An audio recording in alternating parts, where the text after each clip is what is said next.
I also had to jump myself into Sandy's thing just to cause some chaos.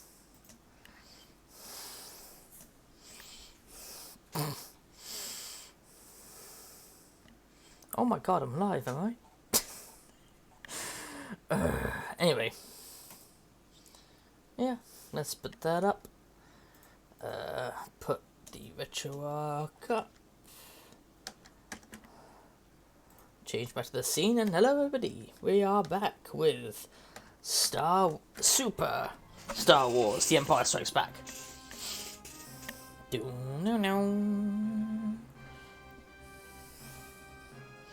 Again, I'm enjoying the 16-bit rendition. They do pretty well for yeah, Yoda has the highest score.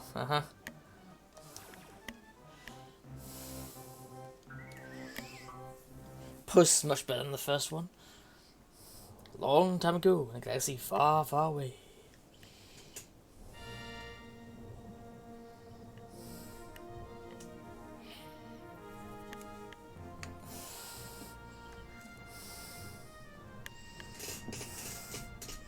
Is the Hoth level going to be as good as the SOTE? Don't know. Maybe? The Empire Strikes Back. Episode 4. Dark time is far for rebellion. Although the Death Star has been destroyed, Imperial troops have driven the royal forces from their hidden base and pursued them across the galaxy.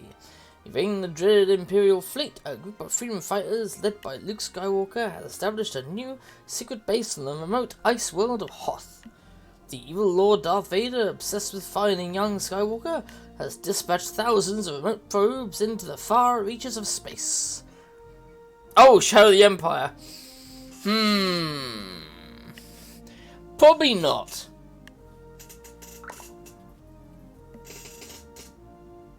Yeah, I've not seen, I haven't played Shadow of the Empire in ages.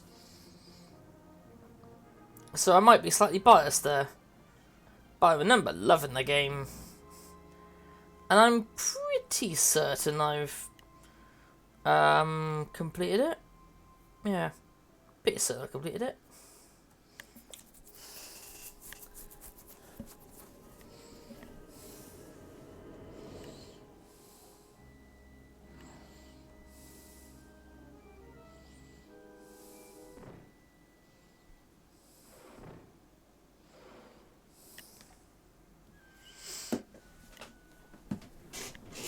Might as well grab my drink.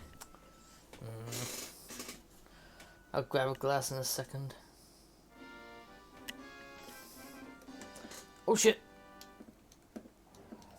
Ah! Oh, so far.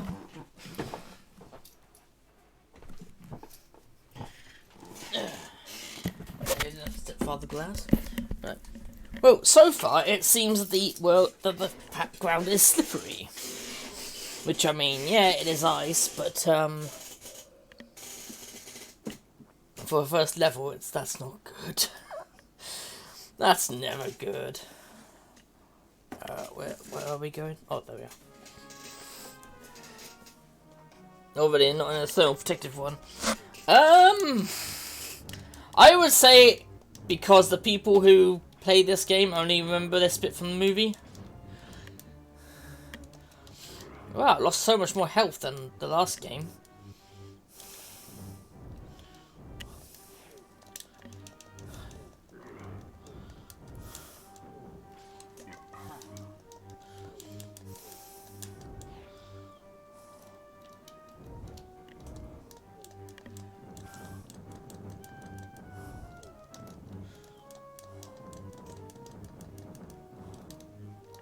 Oh shit.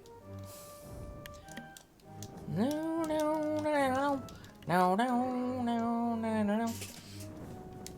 Oh, I must be thinking of the Game Boy version, because I swear in the Game Boy version you can like hold your button like that and you block it. Oh, in one of the games. Tauntaun! Why then Minox on Hoth? Good idea. Good question. Echo 3 to Echo Base, come in. There's a meteorite that hit the ground near here.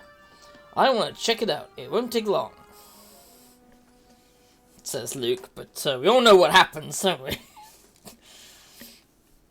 More or less.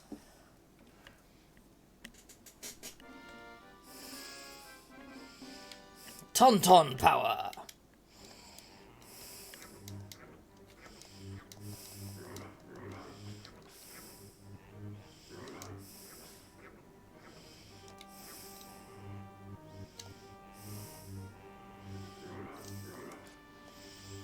Oh, come on.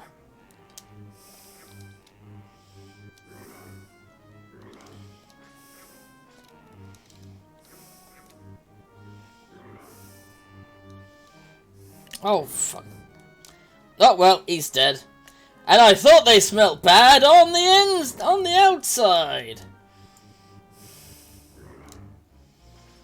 So basically I had a Tauntaun for a short period of time. As essentially like a second health bar. Unless it does anything else special.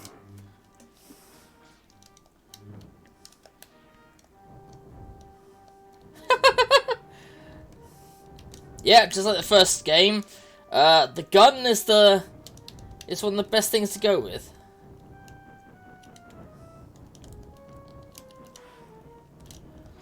Damn, the crystals on Hoth have a mind of their own.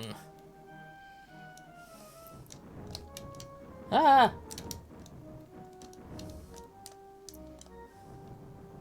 What the frick?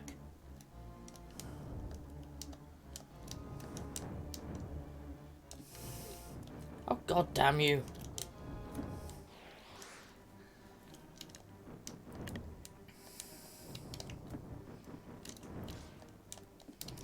Bloody Minox.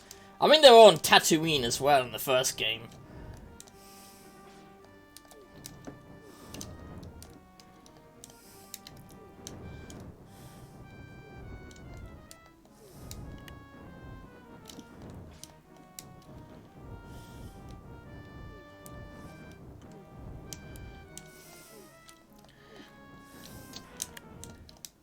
Oh, god damn it.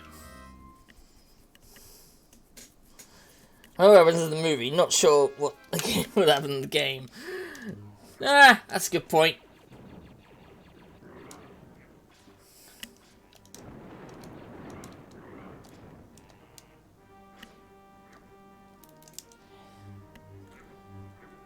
I don't know why the Imperial March is going. The Imperials haven't actually appeared yet. I mean, yes, we know that was an Imperial probe drone, but still.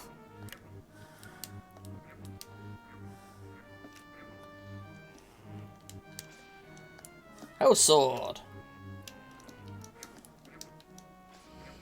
Also, this one doesn't seem to have achievements unlike the previous one, which I'm not sure why that is.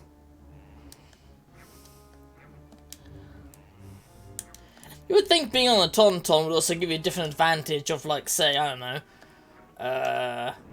being able to walk across other creatures, or certain things, hazards.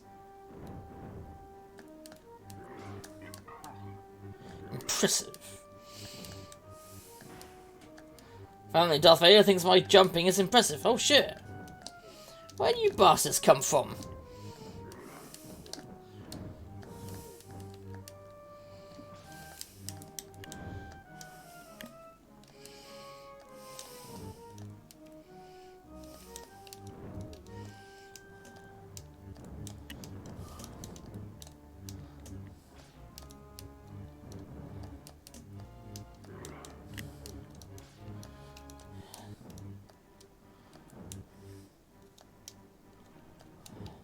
Enter cave. Okay then. It's the famous scene where Luke is attacked by multiple probe droids instead of Han and Chewie blowing it up. Yeah, pretty much. Don't know what movie you saw, I remember that perfectly fine.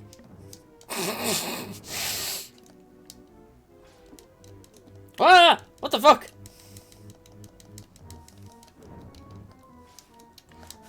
What the hell was that?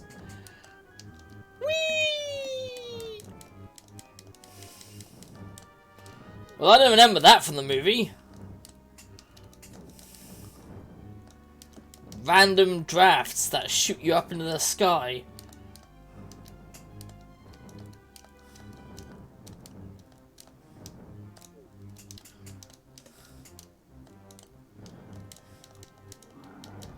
Oh shit. Fucker.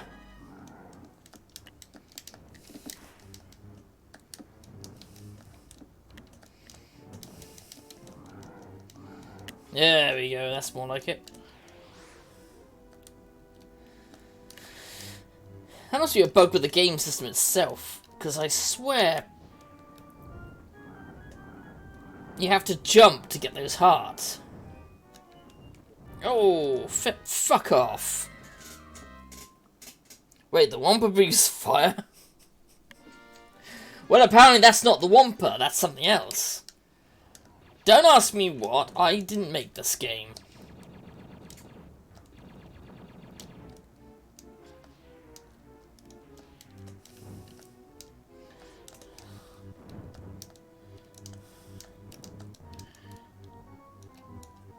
There we go, there's the blaster power.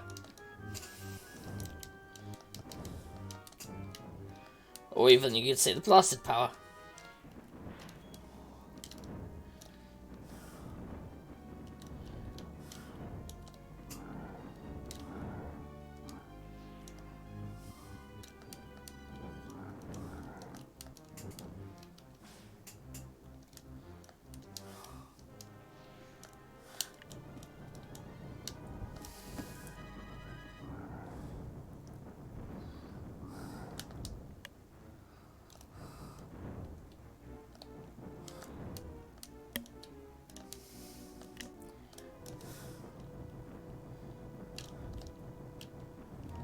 Oh, fucking bats!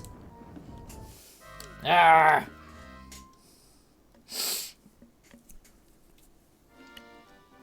But I think they're not meant to be Wampas, but I mean... Oh, fuck. I'm gonna have to use bloody save states in this game like I did the previous one. I'm gonna lose it. Actually, you know what? I probably will.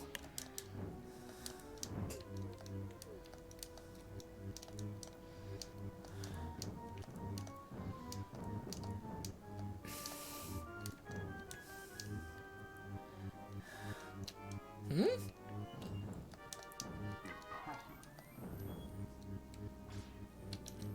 Whee! Right. Or maybe it was Return of the Jedi that they did that. I don't know.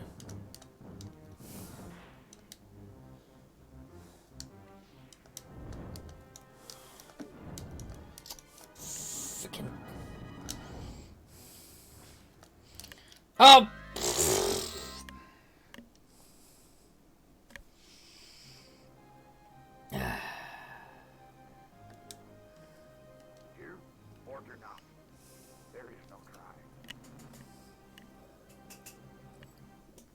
Yeah, thanks, Yoda. That kind of comes off as sarcastic when you say it.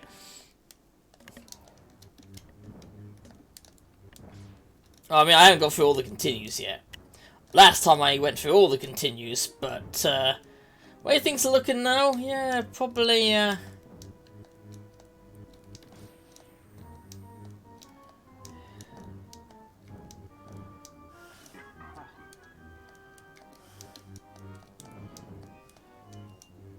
What the hell?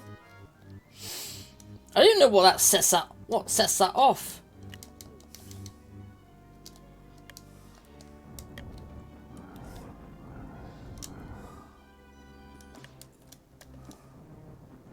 And why do they have these stupid bats? Just there to make the game hard, I guess. No!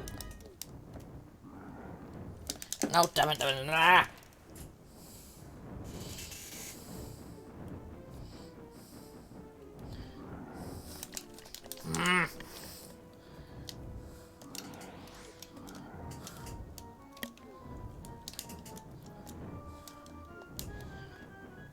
And the bloody place is slippery because of course it's ice.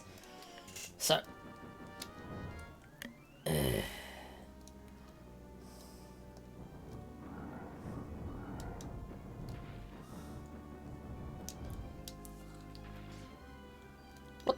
And there's fish!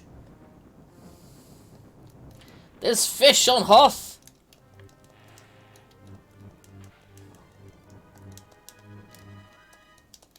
Ah!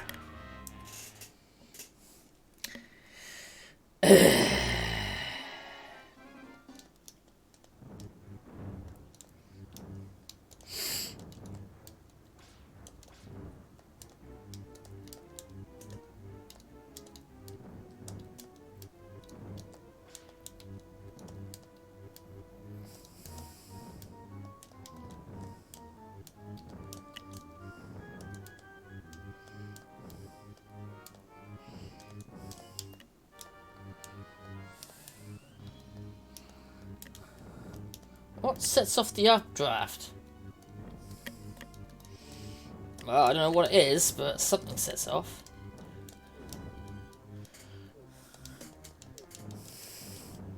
Plus, I don't get the consistency of the projectiles. Sometimes shooting them, hitting them works. Sometimes it doesn't.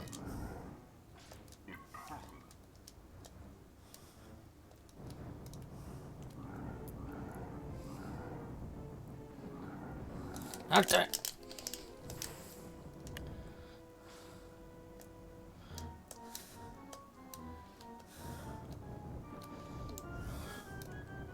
Ah! Actually, you know what? Do that again. I want to get out of this fucking cave. Do that again. No! Ah! Right, fuck that cave.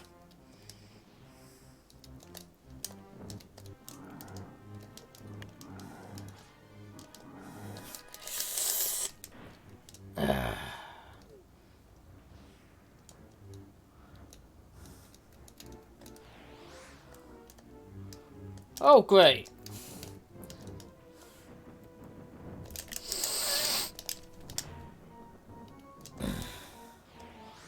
Well, that helps, I guess. Nope, nothing there.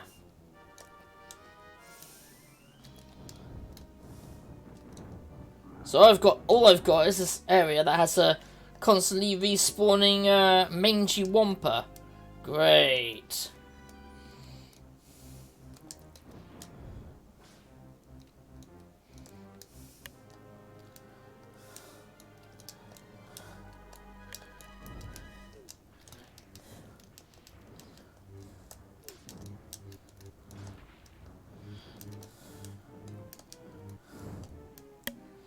Ah! Out of the way!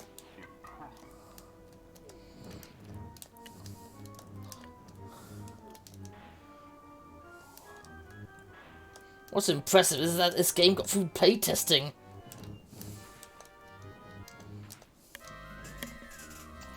Ugh.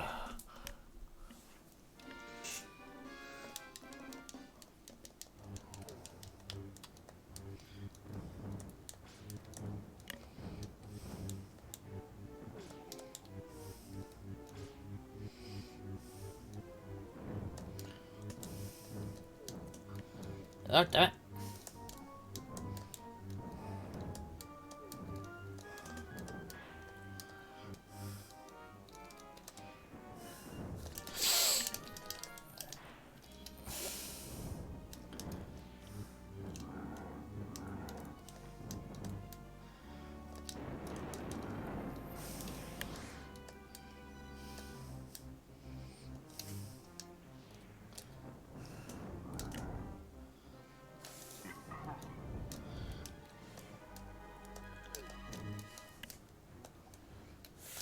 Ah! Whee!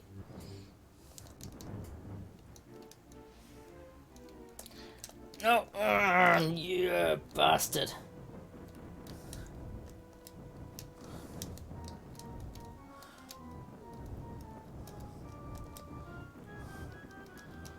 Whee!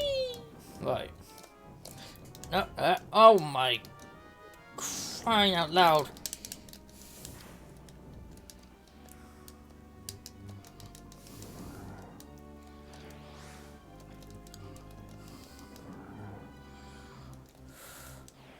Well, much like the previous game, the lightsaber is definitely more powerful than the gun. But it obviously doesn't have the length of the gun. I mean the range. Length.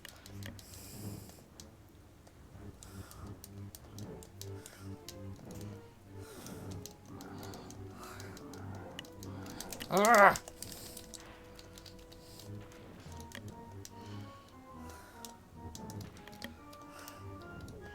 Yeah, I don't remember the Wampa breathing steam and fucking fire.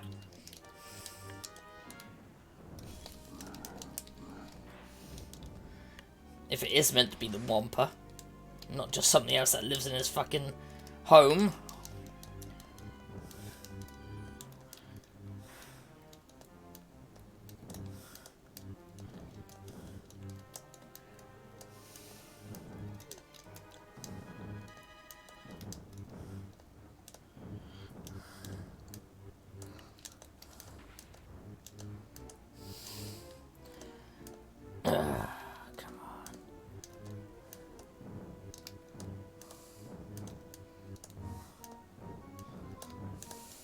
No!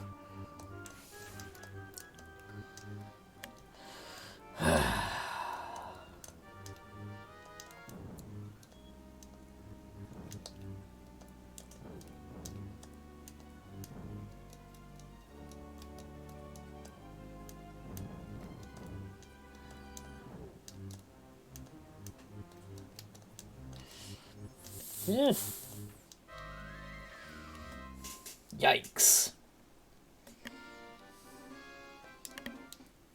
Oh, it started somewhere else this time.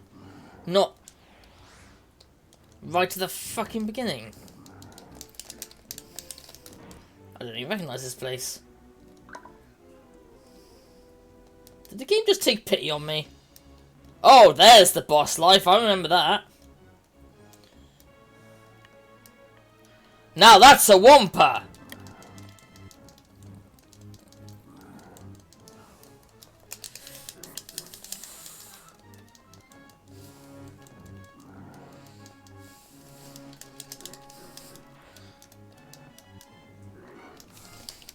Yeah, look at that health bar.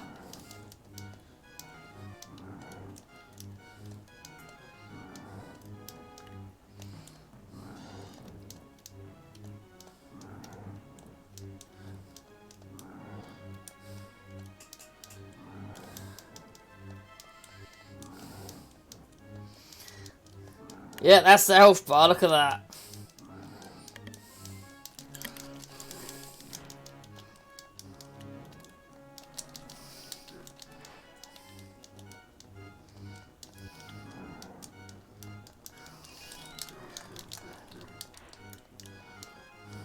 Haha!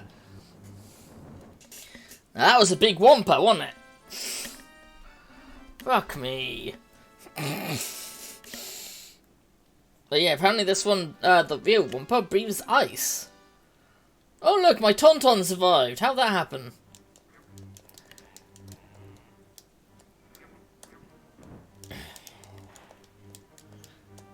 Just get to the end of the level. Luke and the Tauntaun looked a bit worried. Yep, because that happened. Because that happened. Or do not. There's no cry.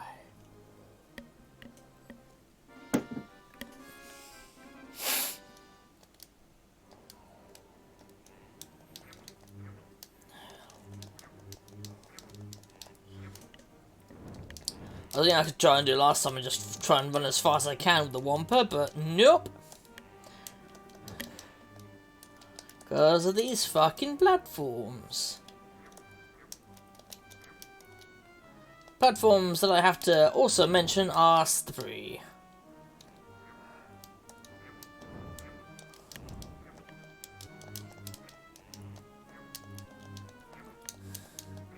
That's it, through the boulders. Again.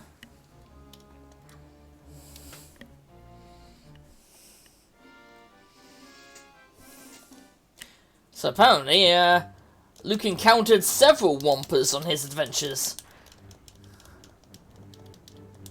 and slaughtered them. Along with all kinds of flora and fauna that got in his way.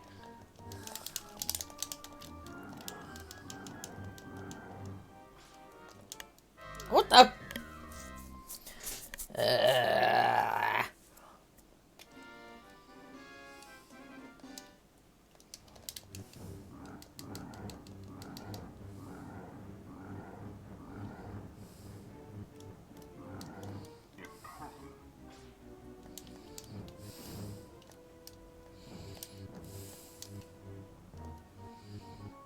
What the?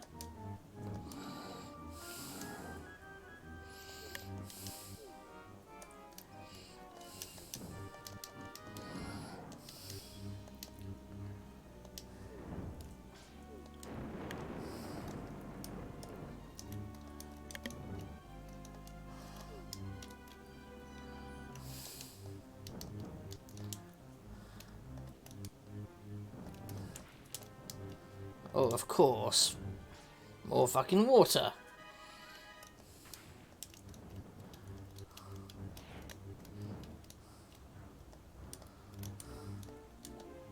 Thermal?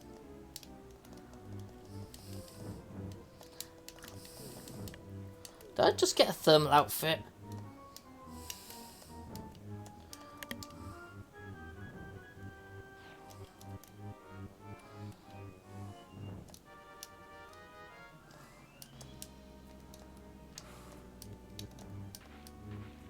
Wow, that's one fucking angry piranha that's after me. Or even rather hangry, to be honest.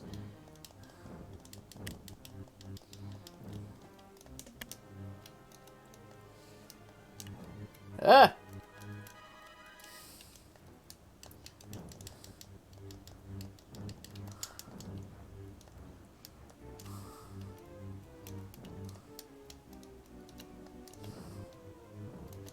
No! Well, that eel was floating in the air, so that must be a new species of eel. Oh crap. I hope you're doing well, Darvel.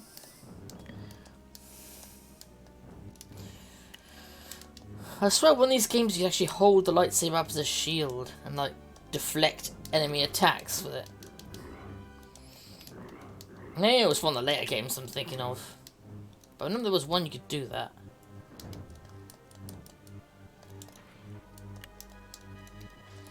Somehow, though, this water is bringing back memories of frustration.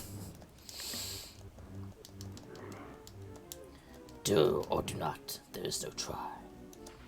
On the fucking try again screen, oh, it sounds like he's insulting you. That fucking annoying green muppet. Oh!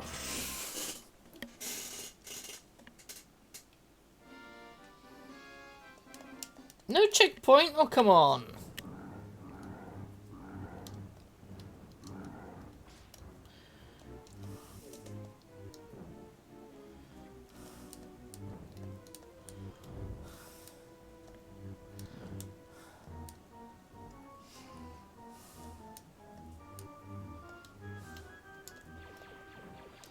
Nope.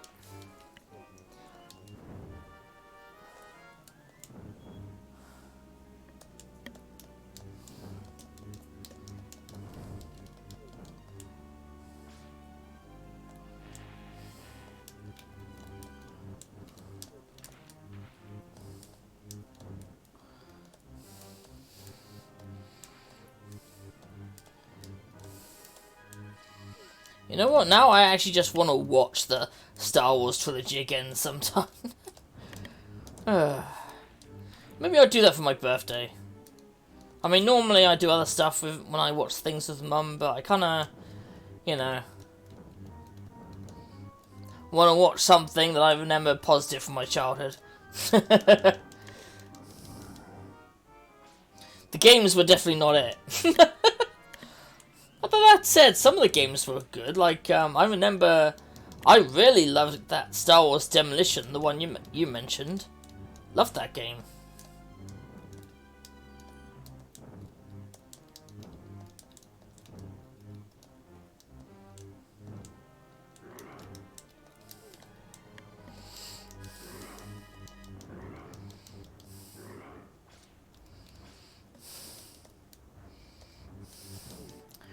fucking plant.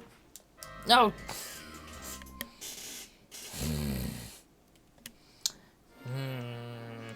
Wait till all my freaking tries are done, and then I'll start save stating this motherfucker.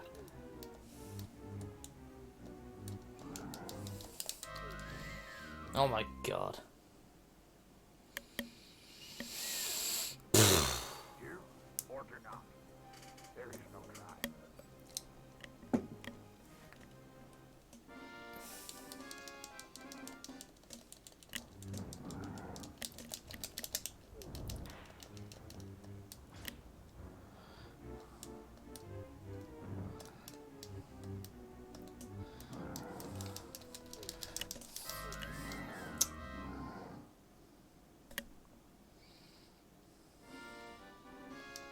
Yikes. Just fucking yikes. Ah, die.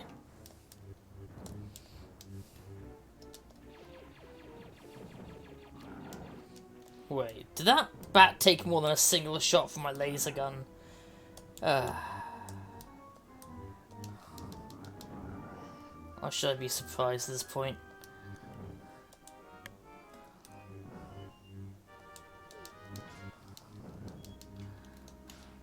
Detonator.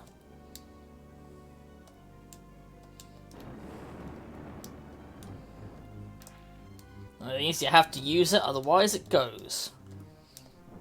It's kind of shitty weapon power up, isn't it?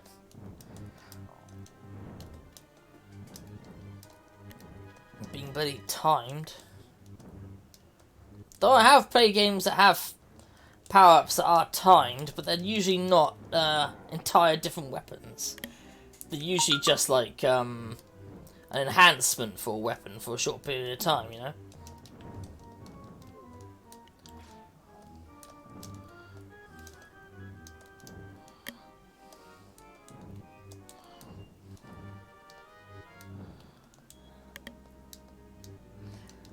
Ugh.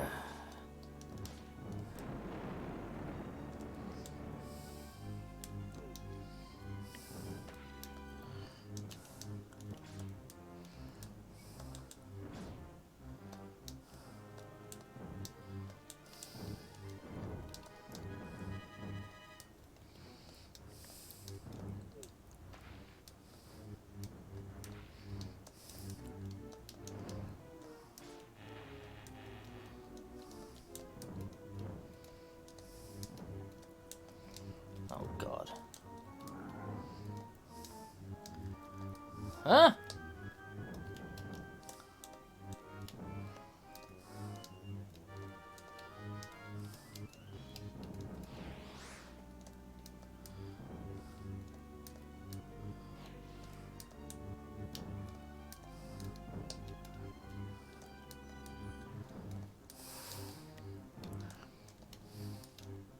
There we go.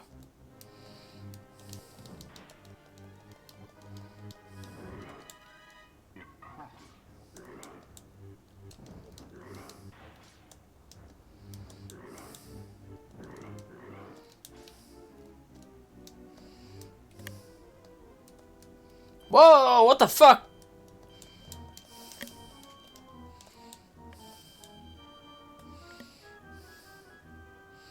I don't remember this from the movie. Luke just skiing on a thing like that.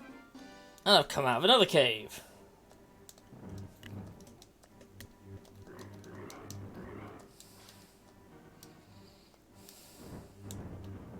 This to give you a courtesy of refilling your health bar after each mission.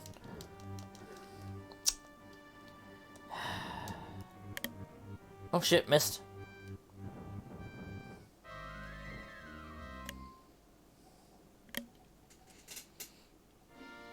Fucking bullshit jumping points at this part of the game.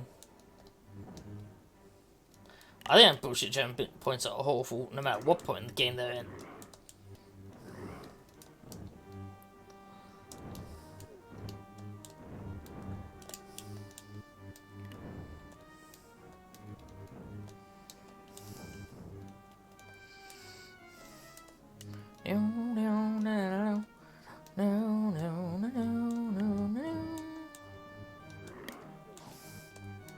Hey guys, back at the base. I might need some help. There's some crazy ass drones out here trying to kill me, and the wildlife has gone fucking ballistic.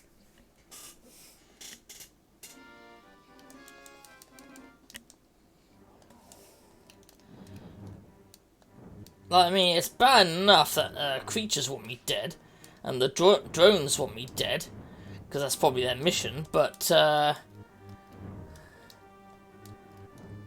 the plants as well?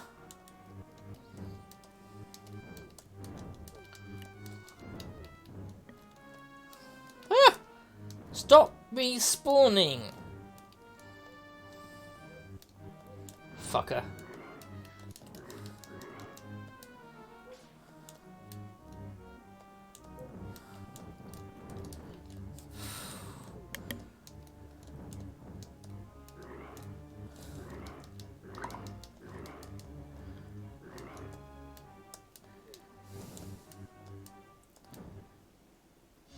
What the fuck? Whoa!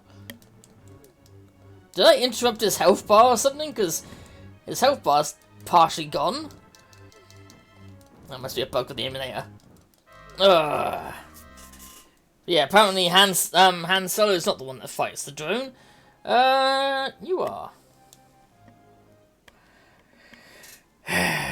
But, yes. Save state it is.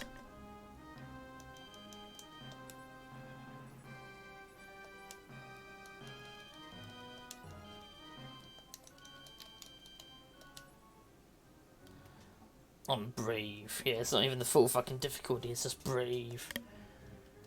Alright,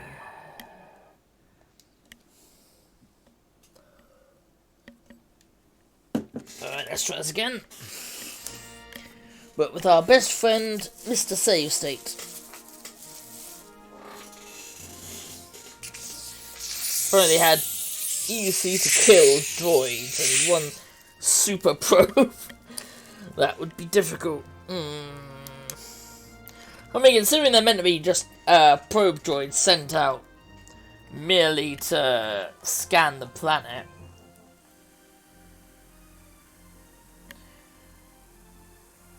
The Empire wouldn't bother making it super powerful like that.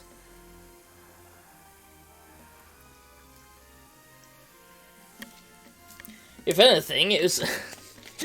If anything, over-engineering it like that is like trying to turn it into the next bloody Dark Trooper.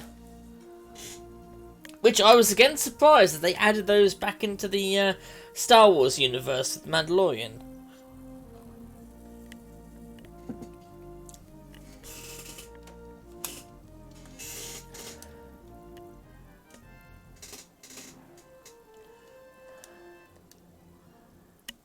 Yeah, that's what I thought. More to discourage wildlife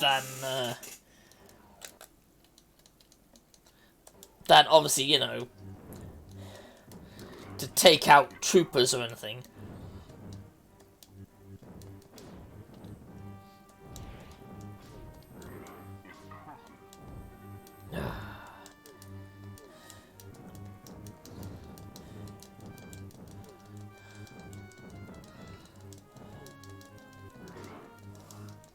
Best way to get through the level, I find. Tauntaun!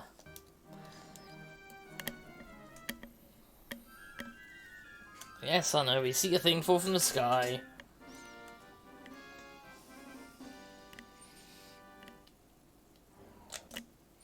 I don't know why you had to do that just to get the Tauntaun. Because fuck Tauntauns. Well, not literally, but you know what I mean.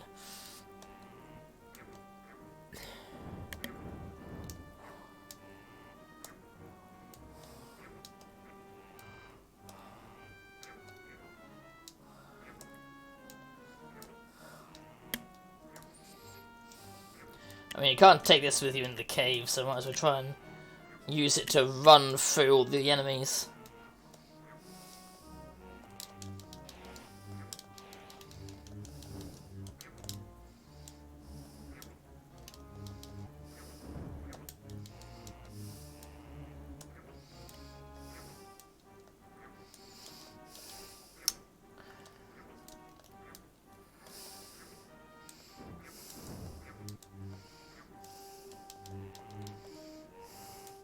Just about hit those ones because they're big enough, but just about everything else, nope.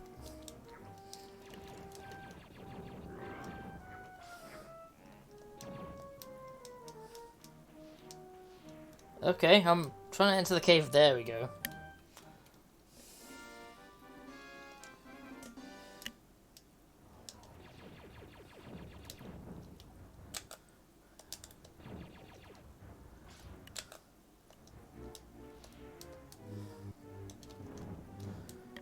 I didn't really need the save state, did I, for that bit?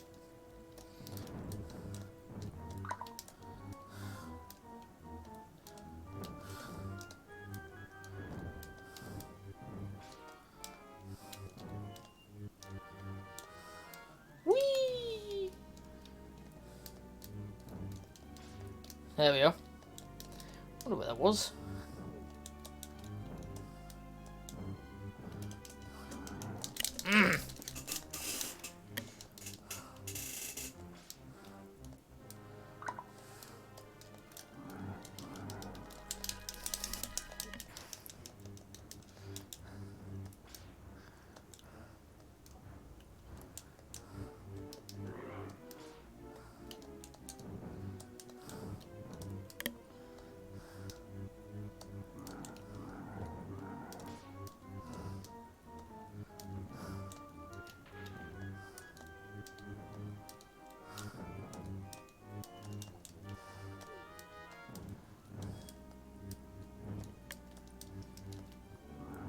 Oh, damn it.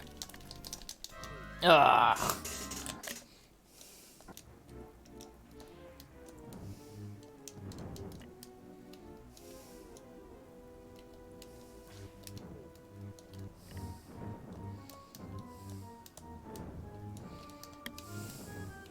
Oh, shit.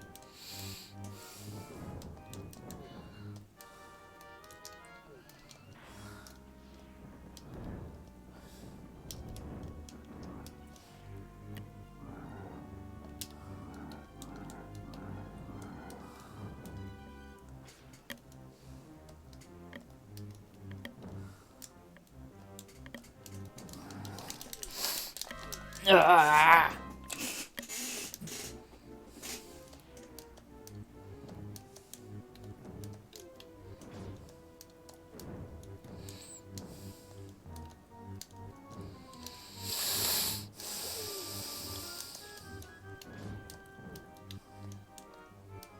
Thing is, there's no like wind I can see that could possibly suggest when you're meant to jump up on that thing.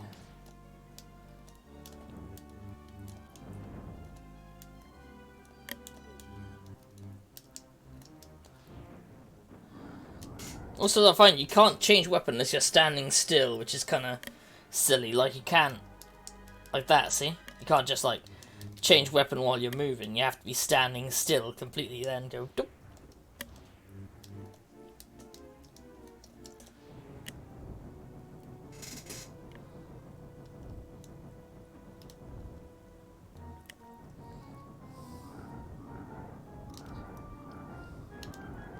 Oh, what the fuck?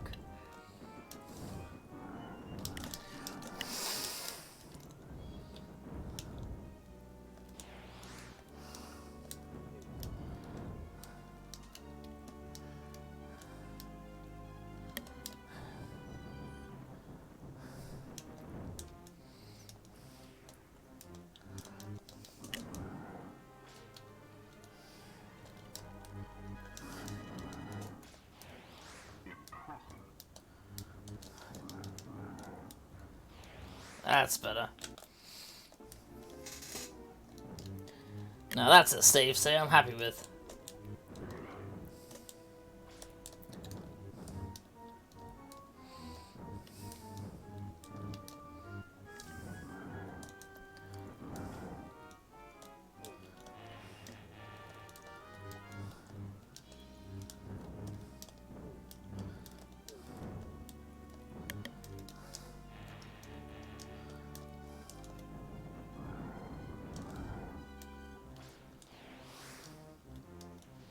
I wonder how many developers actually saw the movie before they made this game.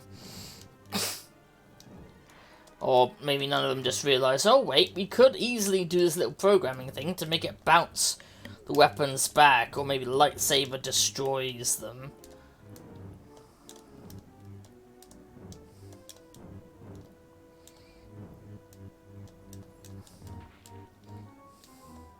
Because I feel that should have been a fairly obvious thing to think up, but I guess not.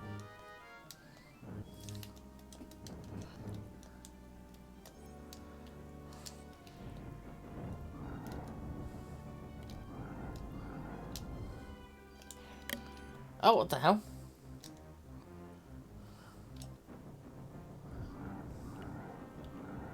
Oh, what?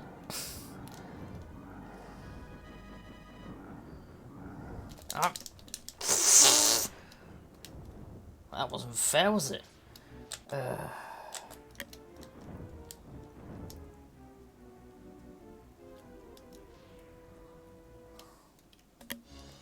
Let's whomp that whomper.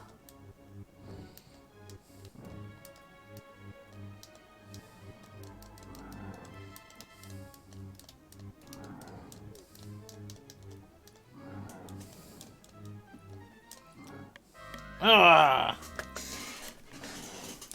There's like tying games there with photos enough to make the yeah. That sounds about right.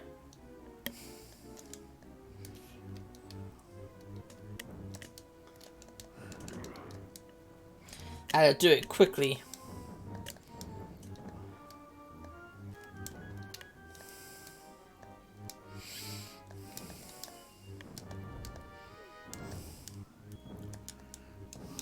Hello, stranger. Hey, Doc, how you doing? How do you recognize as me right away? I don't know. Maybe it's because I've been listening to quite a few of those videos where it's been you. I don't know. Maybe I'm starting to get used to the voice. Maybe. That's my guess. But yeah, we've just been picking apart the inconsistencies of this game versus the movie, like the last one.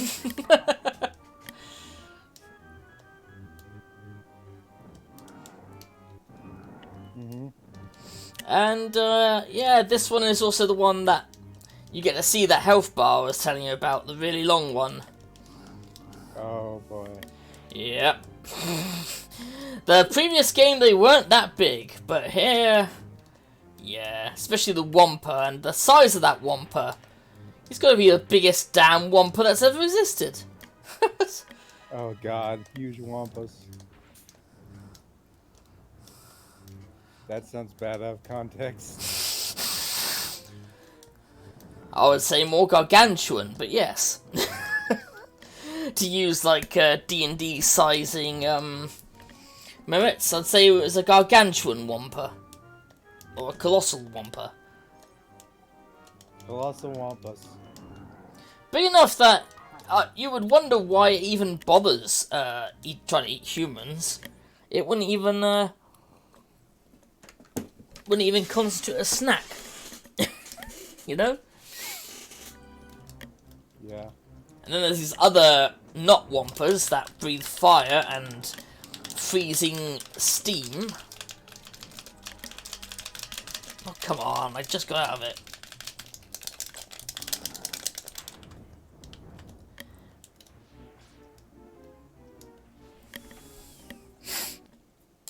Yeah, look at that health bar. Oh god. And you haven't even seen the kind of damage I do to it yet. Watch. Damage? What damage? That tickles. Yeah, pretty much. I thought I was using a lightsaber, not a bloody wiffle bat. Oh god, that's a British thing. I knew you would know. Yeah. Oh, I've seen wiffle bats referenced quite a lot in American things. They're those like aren't they like those foam bats? Oh. Yeah. But yeah, see, look at his health. It's like every several slices, it goes down half a circle. And now he's dead. See, that was a huge wampa, wasn't it? Gargantuan wampas. That's a scary thought.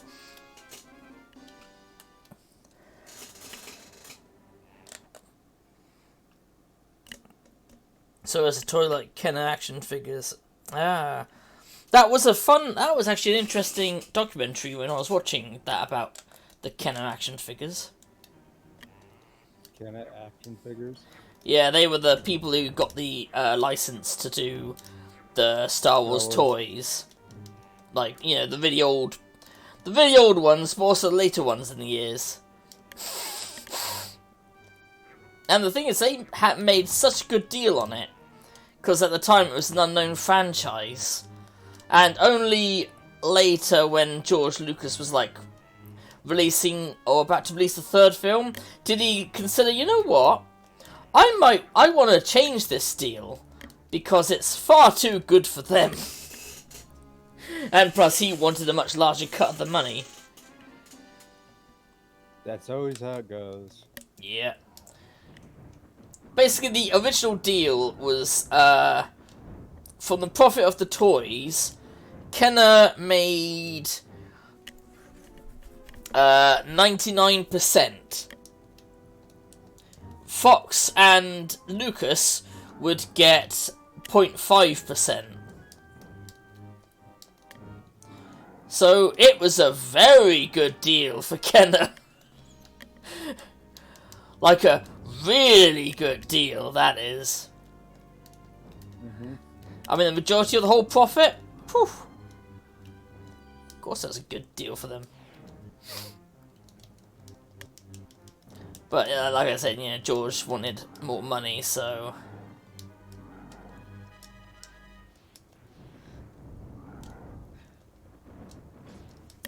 It was kind of funny. I don't know what the hell inspired George Lucas to do this, but there was like a scene where they were doing renegotiations for the contract, and he hired, I don't know what possessed George Lucas to do this, but he hired a random muscle man to come into the meeting and just stand there and flex and to basically intimidate the lawyers there. Like you said, there's this massive man there just bulking and flexing, and then at one point just slams his hands down in the face and screams, "I don't like where this is going!"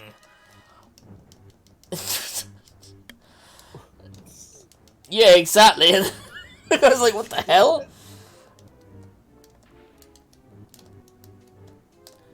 Yeah, the guy thought, you know, what the hell?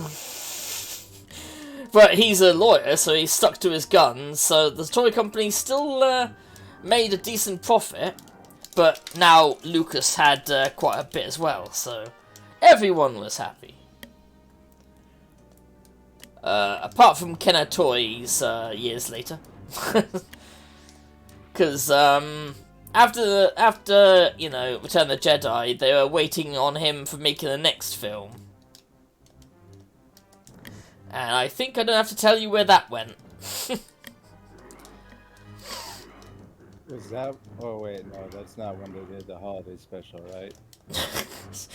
No, I can't remember if they did cover that or not.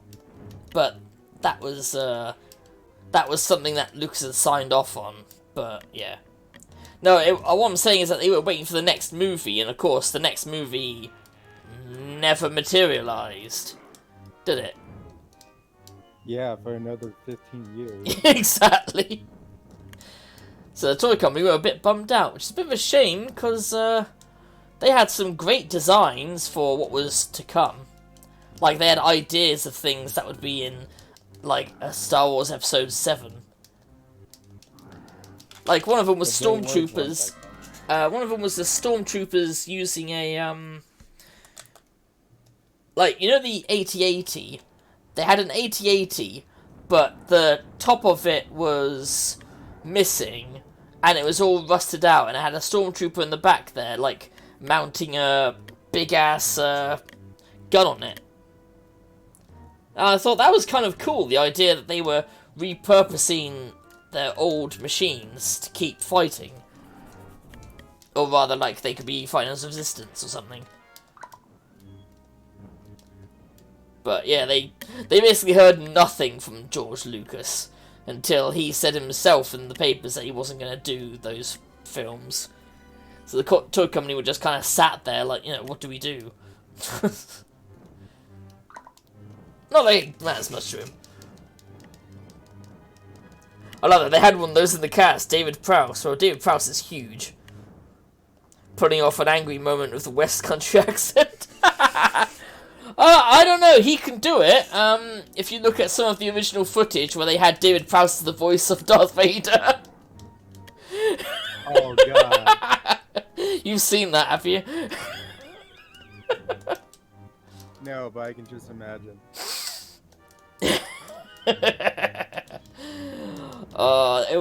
It was before they got James Earl Jones to do the voice. Yeah. Apparently, he wasn't intimidating enough. Yeah, if you watched that bit, you would completely understand that. But at least he managed to stay in the suit throughout everything, right? I think he was in the suit the entire time. I like that. Just they had someone else do the voice instead. Yeah, James Earl Jones. I like that. And originally they were gonna have the actor in the suit do the voice, but Luke, oi man, your father. that's kind of why they didn't do that. Yeah, pretty much. Oh, bloody thing. You know what? I'm gonna have to look that up because that was hilarious.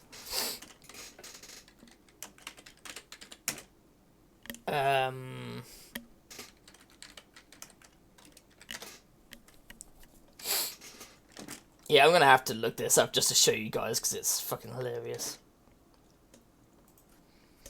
I'll do it in the Discord as well, so you don't have to swap over. Oh yeah, click on that. Change window. That's it. Not sure if you can hear it, but we'll see. I don't care about Uber Eats. I don't want to get copyright claimed either. Right. Anyway. Finding the right voice Here we go. for Darth Vader was another challenge. And action! Lucas had never intended to use the on-set vocal performance of David Prowse. Start tearing this ship apart piece by piece until you find those tapes. Find the passengers of this vessel. I want them alive! I want them alive! The Darth Vader mask because he would do the real dialogue. Trying to curse Carrie Fisher or something. I don't know what you're talking about. I'm a member of the Imperial Senate on a diplomatic... You are part of the Rebel Alliance and a traitor. Take Traitor. her away. An alliance! Terrifying at the same time because we didn't know what Darth sounded like. That was the first time we heard him. We're like, is that it? Is it going to be some Scottish guy or what is this? West Country! Voice would later be replaced with a more menacing performance, provided by classically trained stage and film actor James Earl Jones. James Earl Jones. George had hired David Prowse, but he said he wanted a so-called darker voice, and not in terms of ethnic, but in terms of timbre. And the rumor is that he thought of Orson Welles, and then probably thought that Orson might be too recognizable. So what he ends up is picking a voice that was born in Mississippi, raised in Michigan, and was a stutterer. And that happened to be my voice. I want to know what happened to the plans they sent you. I don't know what you're talking about. I'm a member of the Imperial Senate on a diplomatic mission to Alderaan. You are part of the Rebel Alliance and a traitor. Take her away. Yeah. Yeah, that is much better. But that was the funny thing I found was just that the voice was so different. There we go. Did it change? No, it didn't. Still didn't change. Okay, I'll change it again. That's it. That's fair. But that was it, yeah. James Earl Jones, who, I quite liked him in that, Coming to America. Oh, god He damn. plays the king? Yeah. Because there was a bit he referenced Star Wars in it. When they were saying, you know, oh, should we tell them you're coming? And he goes, no, I shall deal with them myself. Someone clearly had fun with that, using him as to say that line. Especially as the king, he is quite intimidating as well.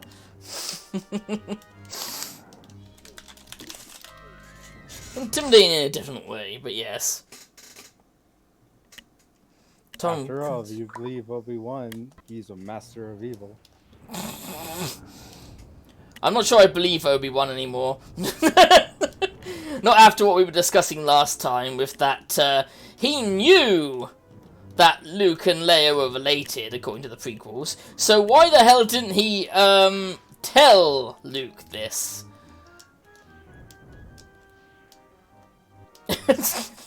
I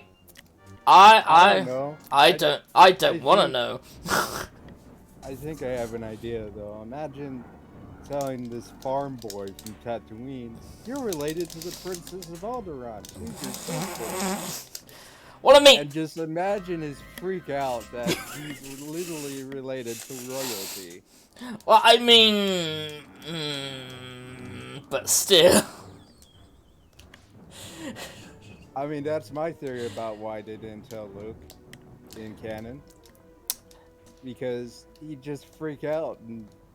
The excuse I would have is that he wouldn't have had time to tell him. Because yes, there is the ensuing freak out, but of course they were gonna be, you know, they didn't exactly have much time together for him to discuss these things, did he?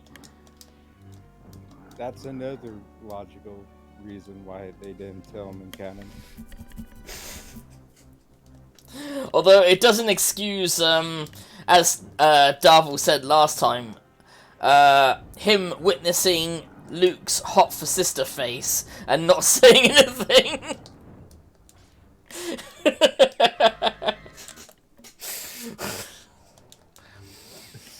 So I just love that when it's hot Luke's hot for sister face.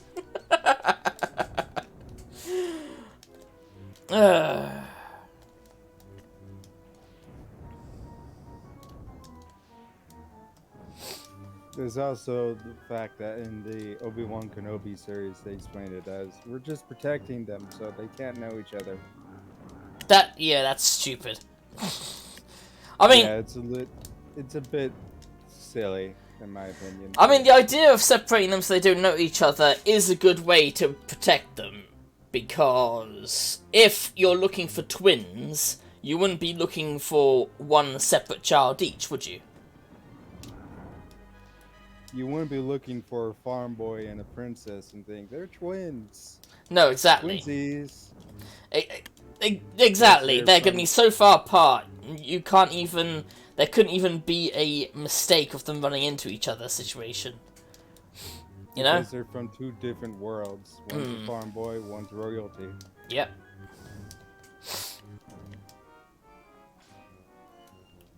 Because that's the explanation for that, but that's why I thought it was a bit stupid that they went to make a Obi-Wan series, because it's like, oh, what's the adventure gonna be?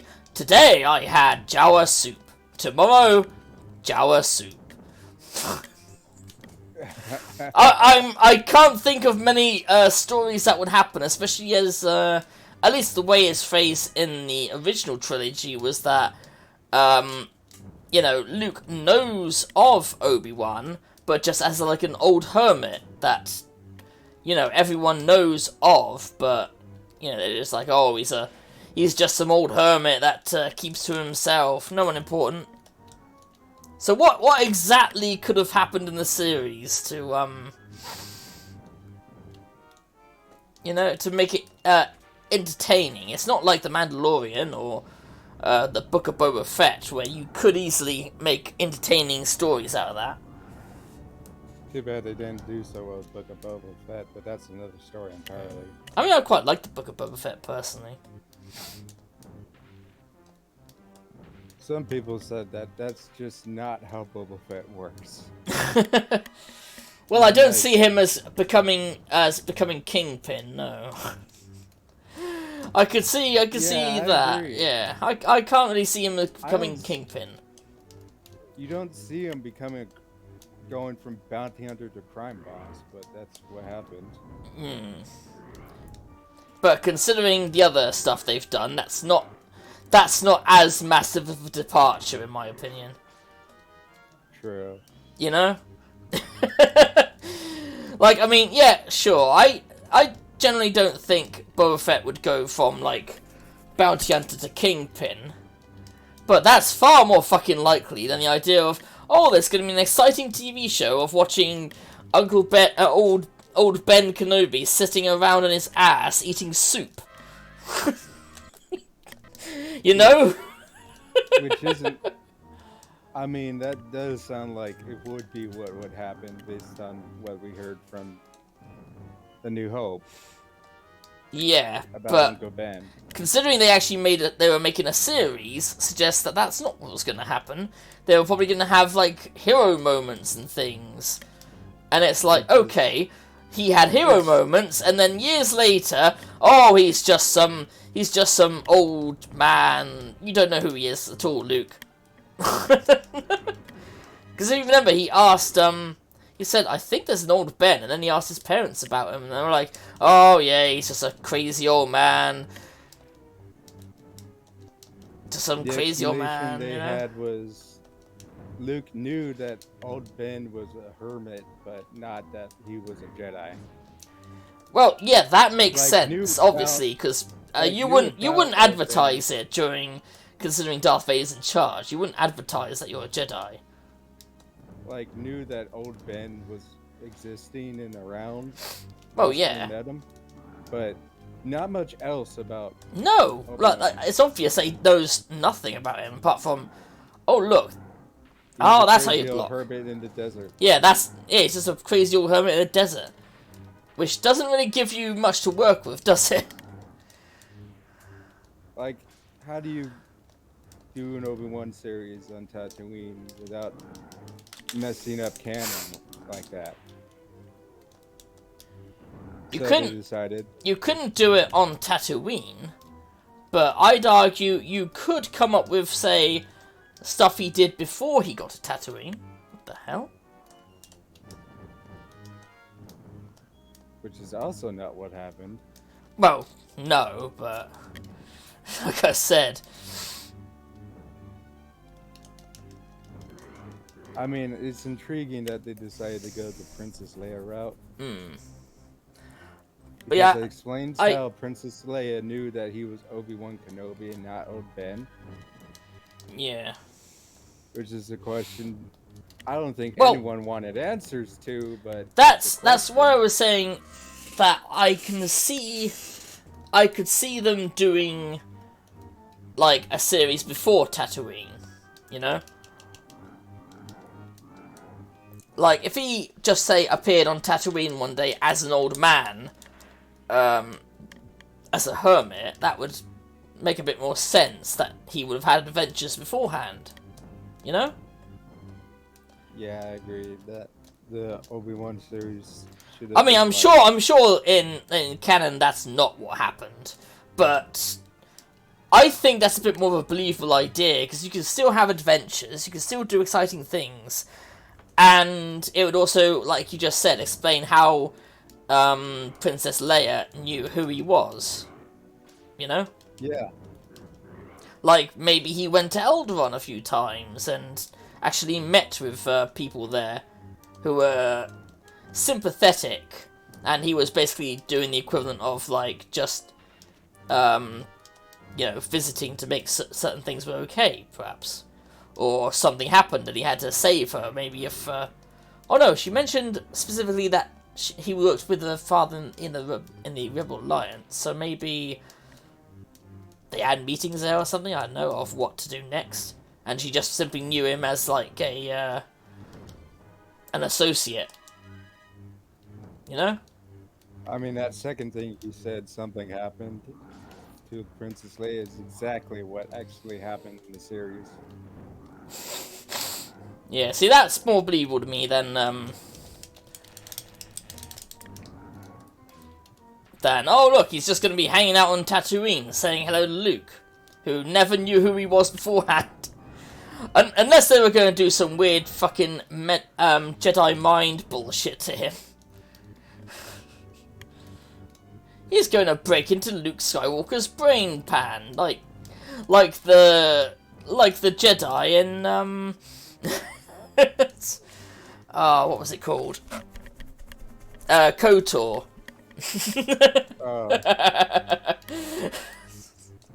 That's the only way I could have seen that series ending if they wanted to try and keep it in canon.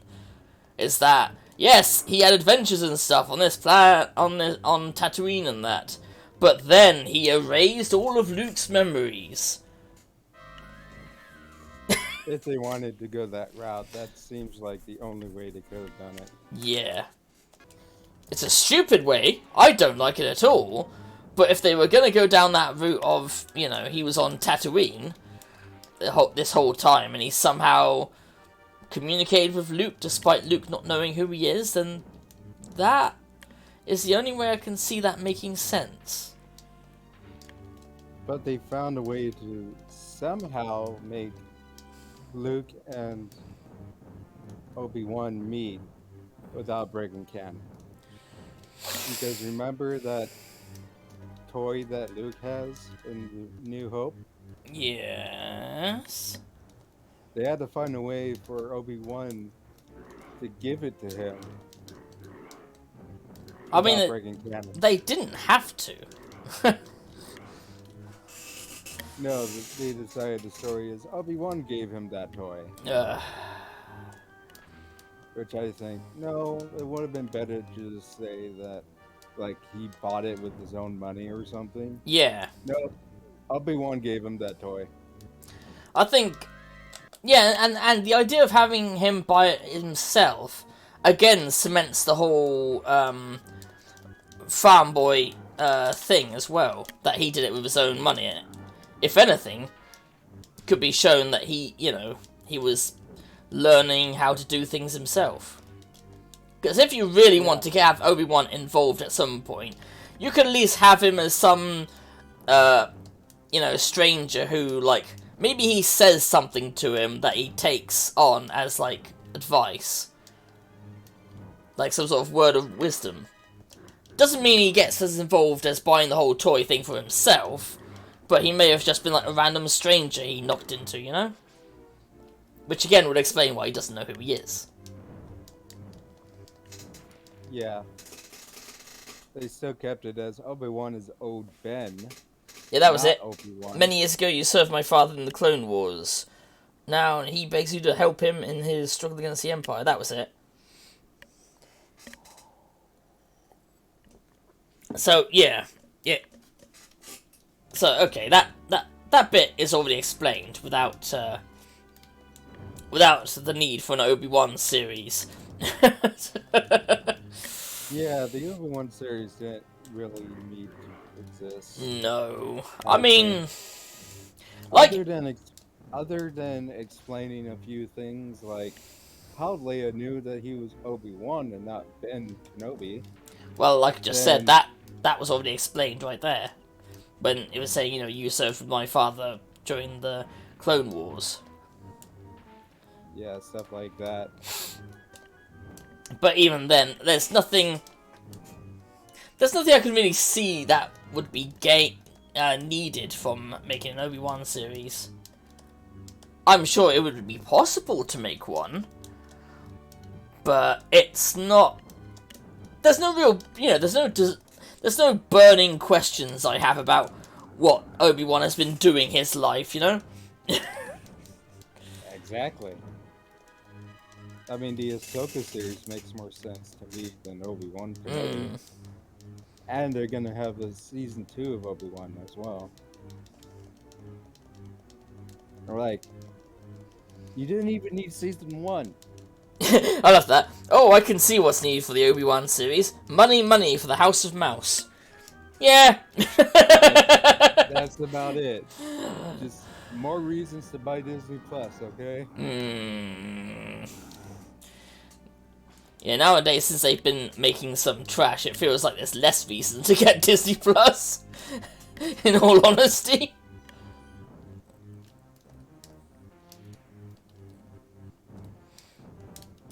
You know what I mean? Yeah. Because apparently people don't like She-Hulk. Don't they? Huh. Like episode 3, the recent episode, had her and her legal aid or whatever it is dancing. I don't know, I've not watched it, so I can't tell. But that's the meme everyone's talking about why She-Hulk has ruined Marvel or whatever. I find it funny anyone can suggest that she's ruined Marvel. Like, what All the... because of one little dance scene. They're saying, no, She-Hulk Attorney at Law has ruined Marvel. And yeah, and unfortunately SOB seems to be part of that bloody crowd with that disgusting meme he did with the whole She-Hulk, they them Hulk. And it's like, yeah, I still don't get why that's supposed to be funny. Because there's no story. Well, I'll tell you why it's supposed to be funny, transphobia. But... But no, I get what you mean. It's not like they've made She-Hulk trans or anything, or... So it doesn't even make sense as a joke of transphobia, you know? It's like... Yeah. I think it was just a typical... Ha ha, it's an anti-SJW joke, isn't that funny? Like, no. Probably. It's cringe, is what it is. It's very cringe. It's not funny at all, SOB. Fuck's sake.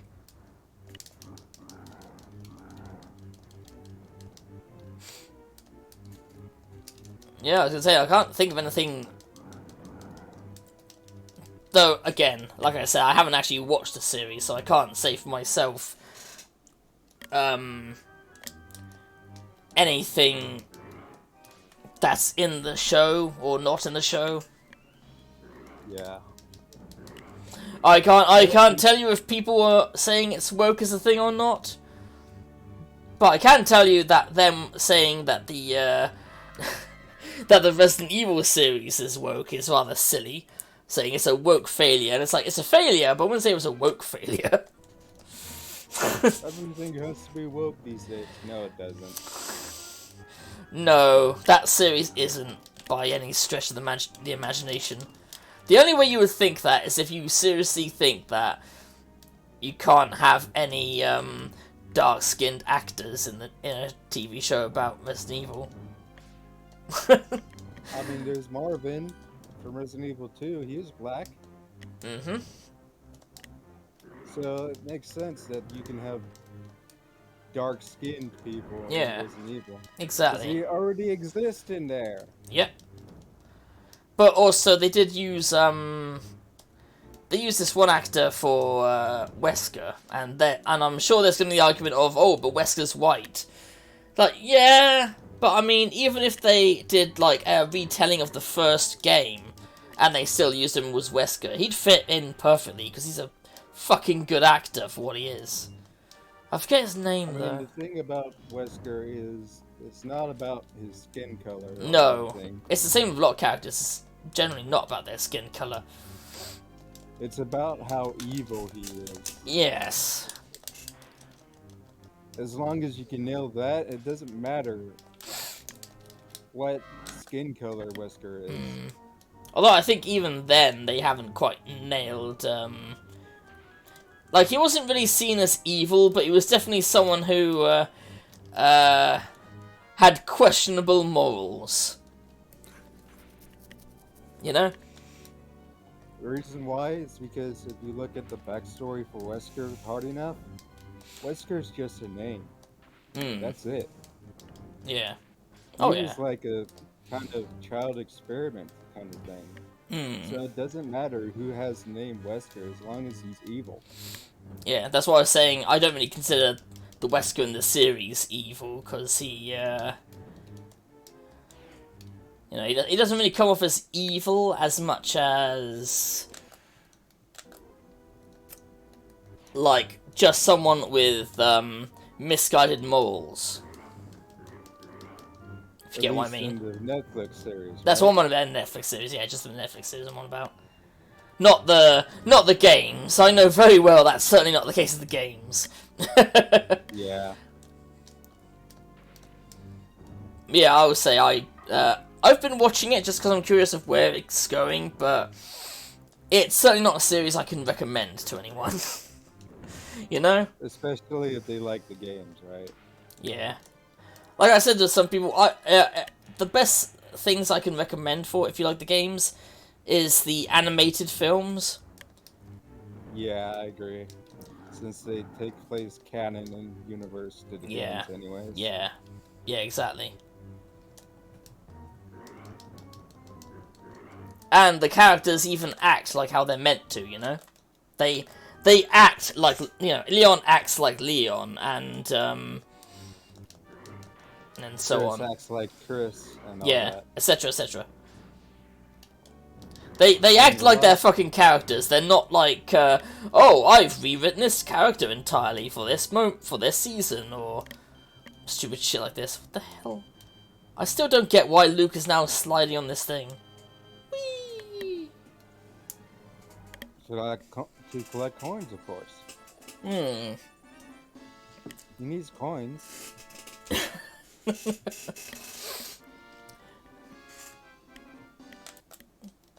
How else is he gonna purchase a ride off Hoth? He doesn't have the ship right now, so. Hmm.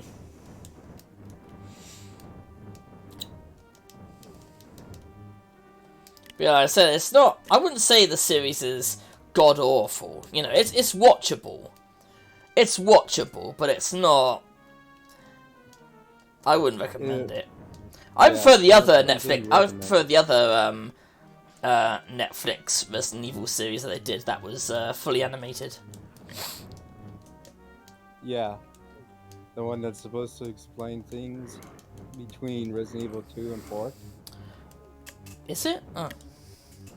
I thought it was. It was supposed to be like how Leon became an agent for the White House kind of thing. No, it's set after that. It's definitely set after that because they bring up that that Leon is a special agent, and the one guy was saying, yeah, well, he's just a special agent because he happened to rescue the president's daughter, and he was just in the right place at the right time. Oh, so it takes place after Resident Evil 4. Definitely. More than certainty it does, yeah. Because that's what they mentioned that, and Leon, he's definitely a bit more. I'd say a little bit more serious, but he still cracks his one-liners. You know? Because that's just Leon. Yeah, exactly. That is just Leon. He still cracks his one-liners, but he doesn't do them as much as, say, Resident Evil 4. So it's like the stuff in Resident Evil 4 has gotten to him, but not to a ridiculous state that he's become Chris Redfield. Not like he was in the most recent animated movie. Oh, which one was that? Degeneration. Oh, yeah, Degeneration. Where Leon was a drunk. Oh, yeah. Because of what happened in Resident Evil 6. Yeah, he wasn't that bad. He did like I said, he had kind of mellowed out, but he wasn't. That wasn't the name, was? Huh. Yeah, but he wasn't, completely like that and had like a drunk depressive.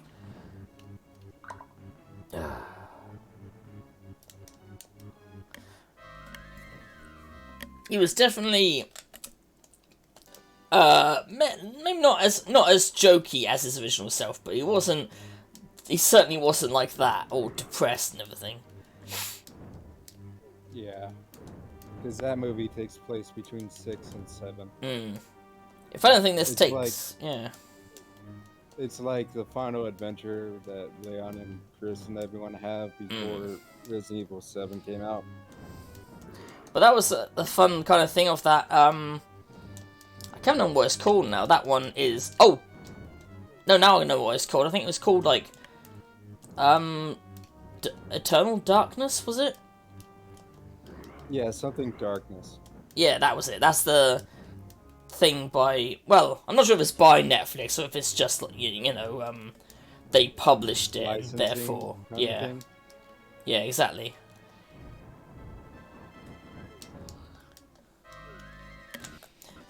It could be like one of those, but...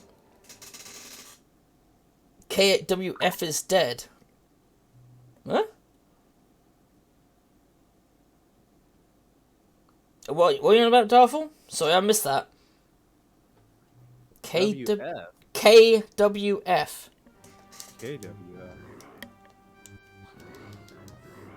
KWF is dead. Like, it seems they're actually giving up. KWF. What's KWF?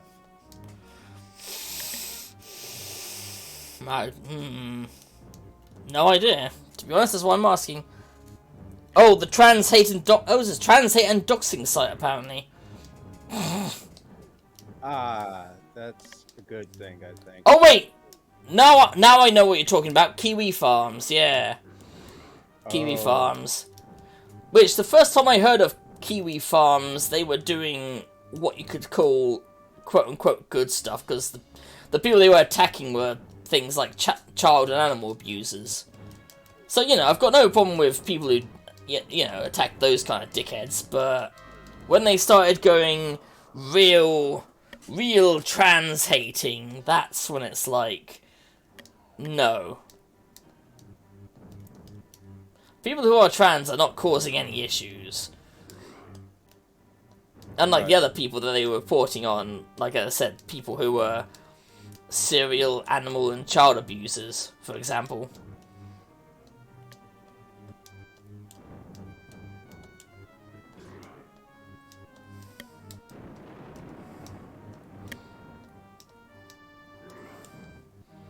So then when I heard about all this trans stuff, I was thinking, oh shit.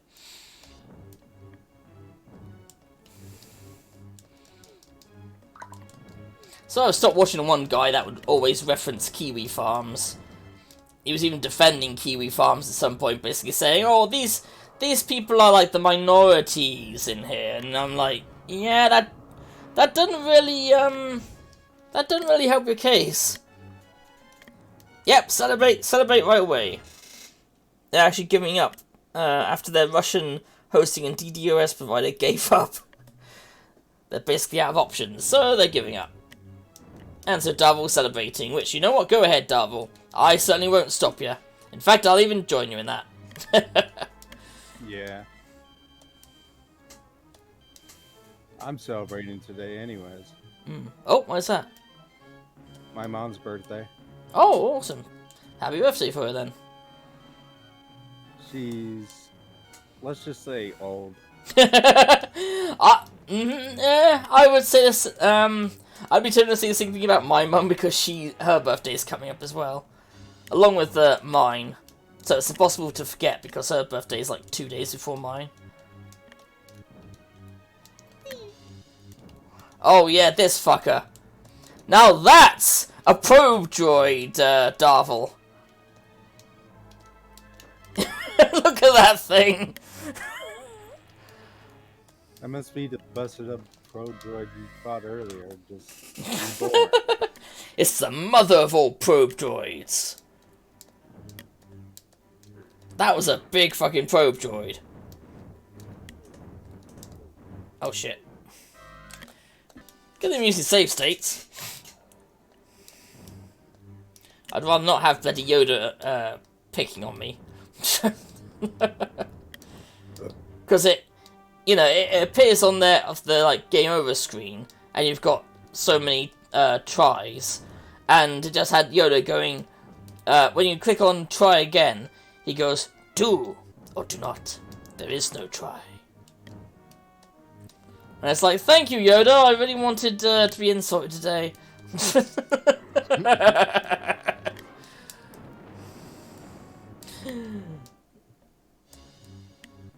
Not the most supportive thing Yoda could have said, but you know.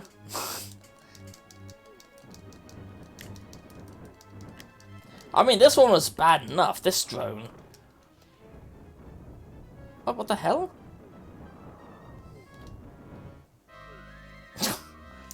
Shrapnel killed me!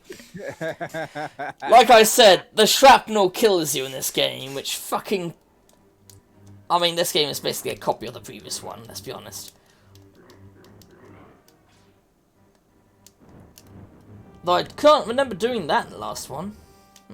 That's what must have been what I was thinking of with the guard. Do-do-do-do-do.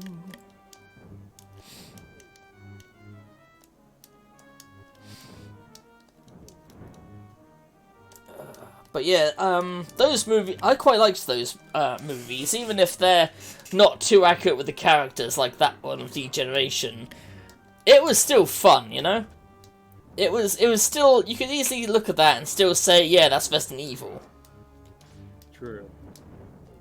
I just liked it because Rebecca Chambers came back. I've missed her so much.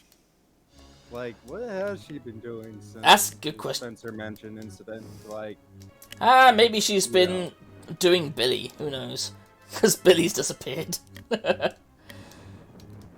oh god. If you remember Billy from Resident Evil 0. Yeah, I know. Oh, did you ever see me when I streamed that game? No, I wasn't watching you back then. Oh, that's a shame. Because I did 2 versions of that game. I streamed it once, and then I did a kind of thing for October where I called it Revisited, where I played a lot of the other games, including the originals, and tried to get different endings. And for Resident Evil 0, I also wanted to replay that because after you finish it the first time, you get Wesker mode, where Billy gets replaced with Wesker. And you get all of Wesker's psychic powers, as well as Rebecca ends up becoming like a goth vampire look as well. So that's another reason I thought you might like that. I remember hearing about Wesker mode. But yeah, she had a goth vampire look in Wesker mode. And I was like, yeah, that's definitely a thing.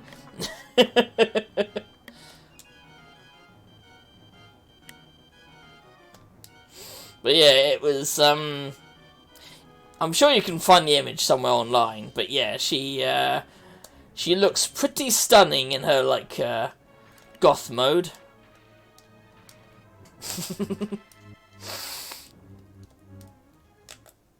Right, let's see if I stay here.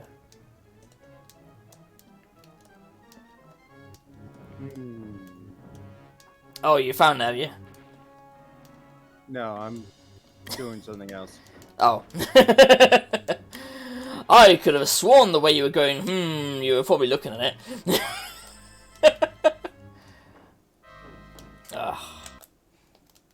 I'm role-playing right now. And Oh. I'm trying to figure out what my next response is going to be. Fair, fair. You ever role-play? Yep, Text role-play? yep. Oh. And if you want to be more specific, Erp as well. I've done that too. Yeah. I thought that was pretty much what you meant. No, I'm just doing regular roleplay. Alright, fair enough.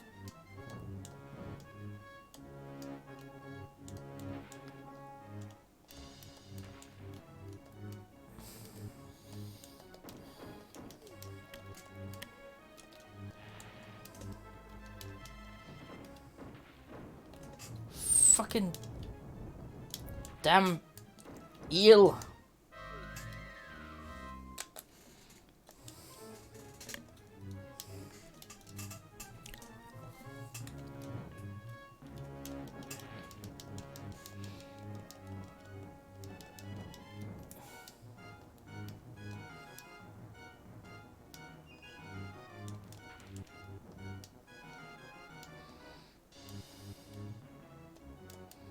This boss fight probably wouldn't be as bad if it didn't just keep respawning this fucking eel.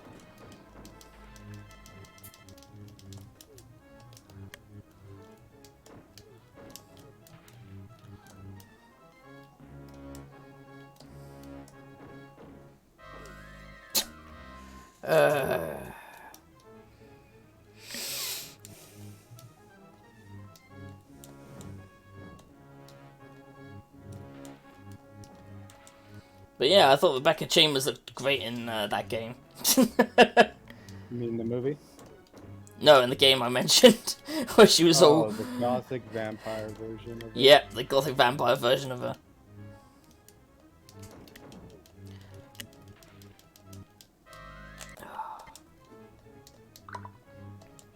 I am keeping up sometimes with what you're saying.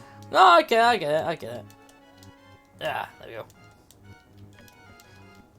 No, it was just my frustration in this. I was going, ugh.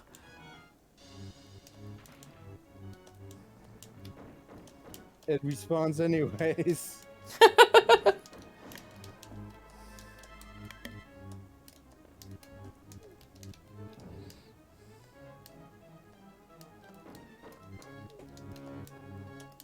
Shit.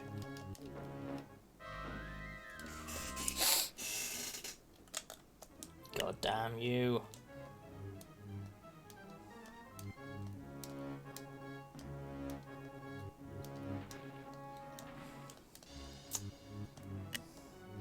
Oh wait, what's the time? Oh, it's about... fair enough. Midnight? No. Not quite yet. No, I just have to be mindful of the time because I do my role-playing today.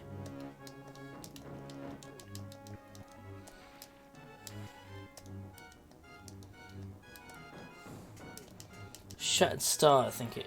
yeah.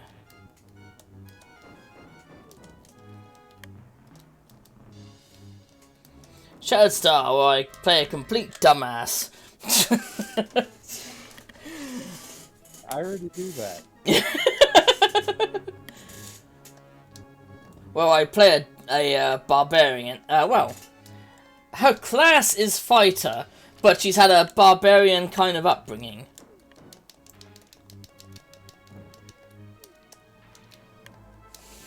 It's quite funny, one of the characters has it where, like, she's made a rule where she can only speak if she puts her hand up, so I just keep putting my hand up and being like, okay, I want to say this, and then every time she does that, she's treated like a child by this other character. It's like, very good, Khalida, well done! Oh, yeah. And it's fucking hilarious. Hang on, let me focus on this real quick. Yeah, that's alright.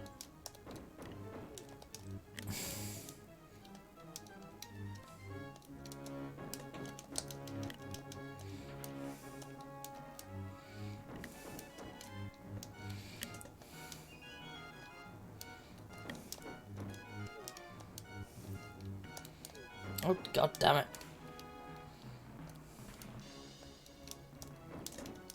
Ah. I was getting somewhere. Very good, Khalida. Well done.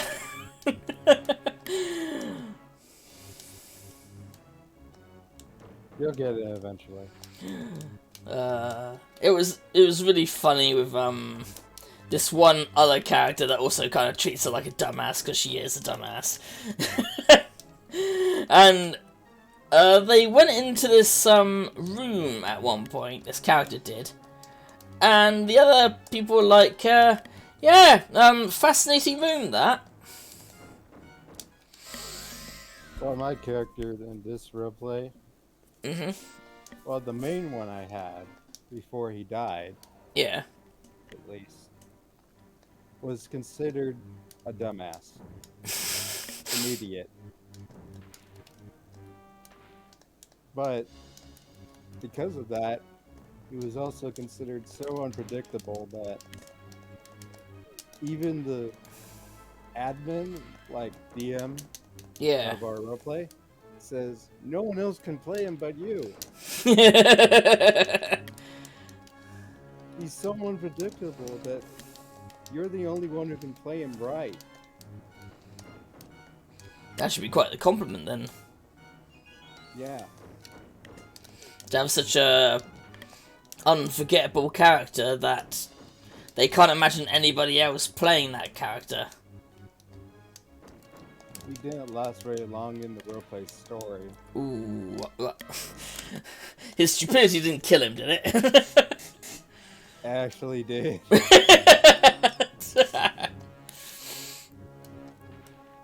But yeah, it's kind of funny that this other character that also doesn't think well of her, they went into the room because these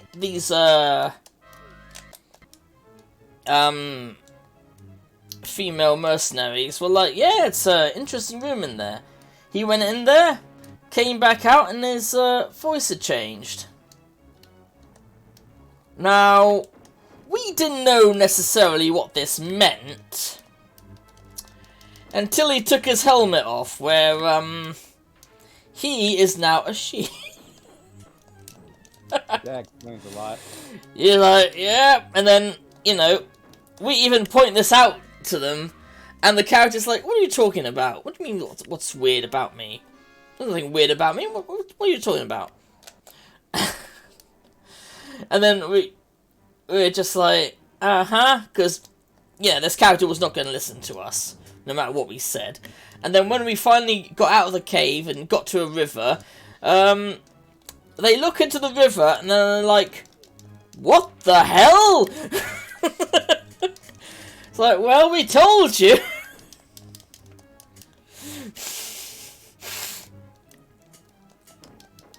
Can't blame anyone else at this point.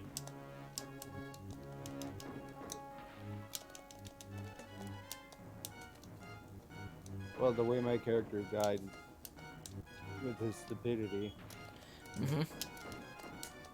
was I went too far into the metagame. Ah.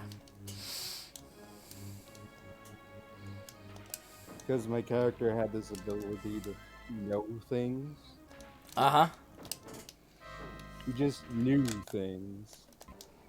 That was the canon explanation, at least. Huh. But in terms of gameplay, it was because I was metagaming. But the DM just kind of allowed it, like,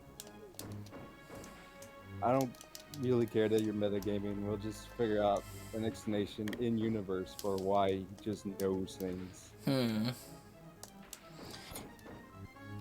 Usually metagaming is always frowned upon, but it's you can make it work for you in certain circumstances. Like it kind of did. It wasn't even intentional. It just kind of happened, and we just stuck with it. But he went off on his own, doing his own little thing.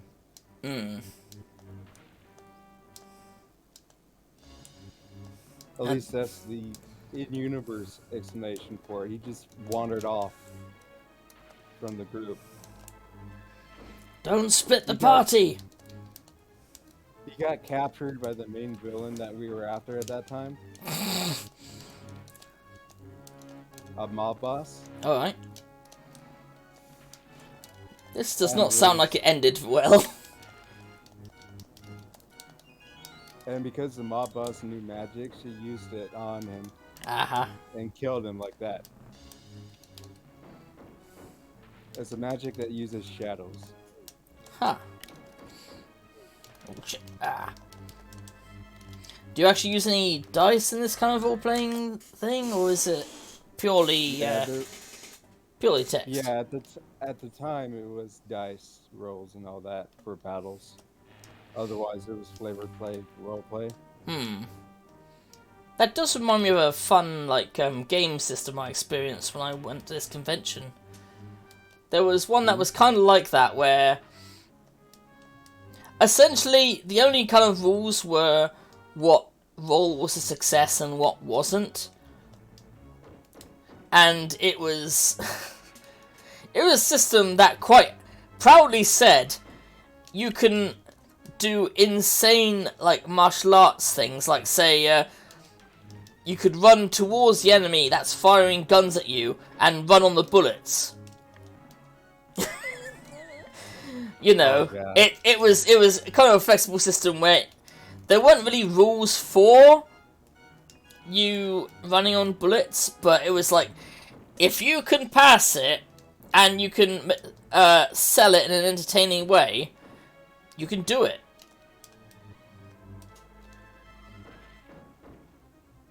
Well, as I was saying, my character was pretty much ripped apart by the mob boss. Yikes. I'm not sure how much detail I can go into it on your stream. That's fine, I've got 18 plus. I've got 18 plus, okay. I'm not afraid. Flesh ripped apart. Ah, weasels rip my flesh. Melted down to the bone. Ooh. While he's still living. Plus, I was also gonna say, Doug, I mean, I've fucking streamed Harvester. That's a game with a lot of messed up stuff in it. Yeah, his flesh was ripped apart, bones like melted down to the bone, kind of thing.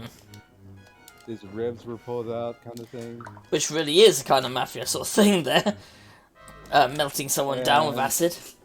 Lastly, his brain was melted down into smoothing inside his skull. Yummy.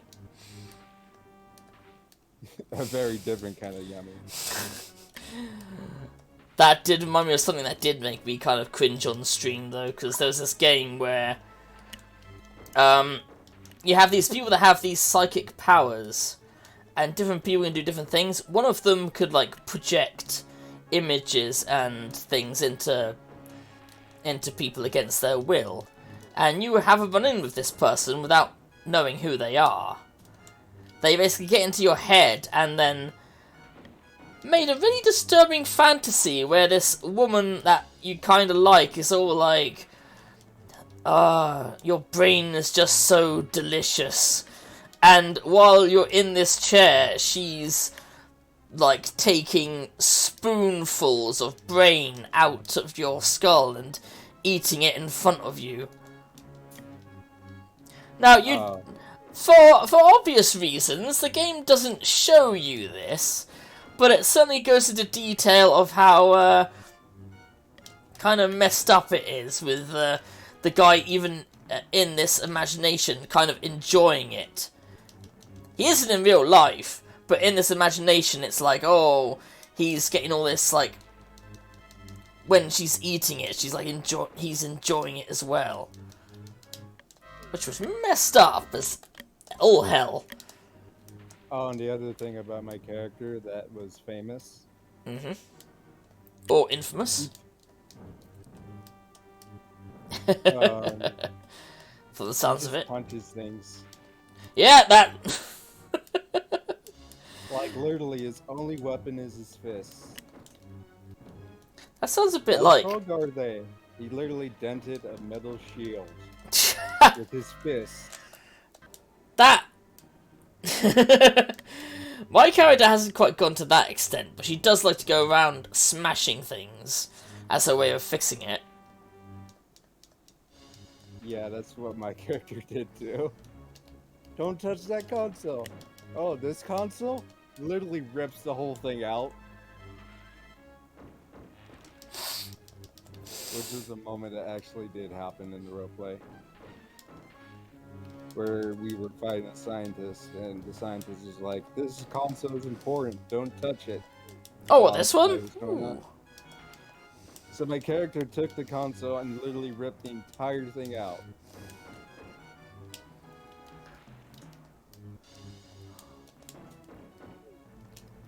As his way of messing around with the console was just to get the entire thing out.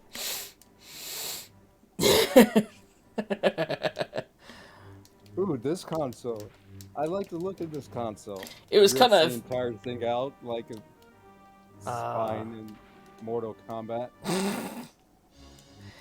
It's kind of funny, and that same character I was saying about that was all like, you know, well done, well, you know, with the whole hand rising thing. That same character did something phenomenally stupid that I'm pretty certain my character was going to do if she didn't do it first.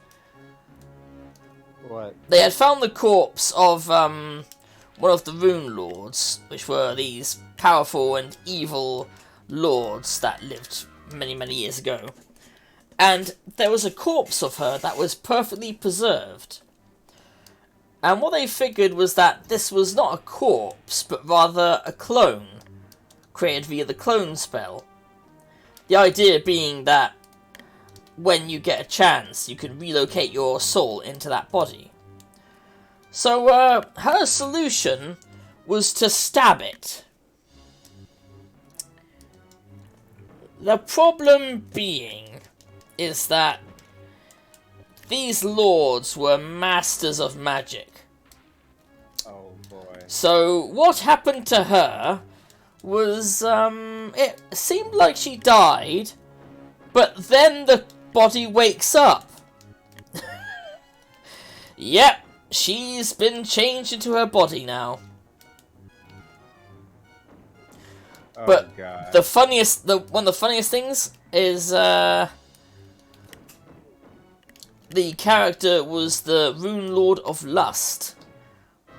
Oh no. And because she was the Rune Lord of Lust, this temple of hers that we're inside of has lots and lots of naked depictions of her.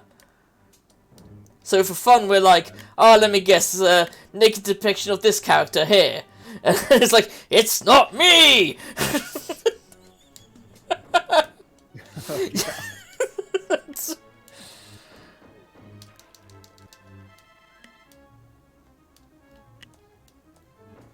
But yeah, it was unintentionally hilarious and yet somewhat beneficial because these like female mercenaries, they thought they were already serving this woman. So when they saw her, they're like, what are you doing here? And who are these strangers that you're with?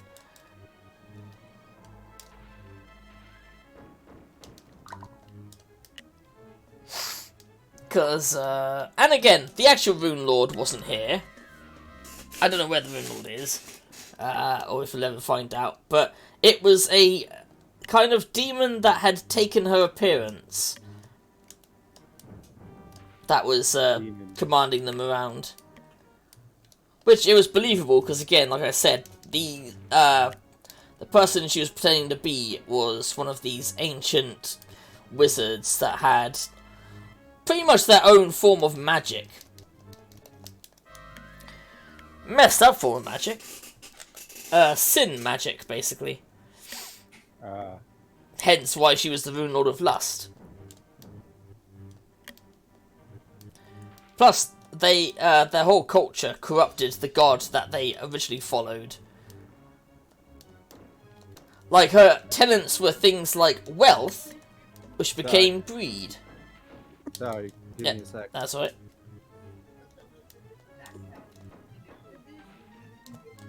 Okay. Mom, my friend says happy birthday.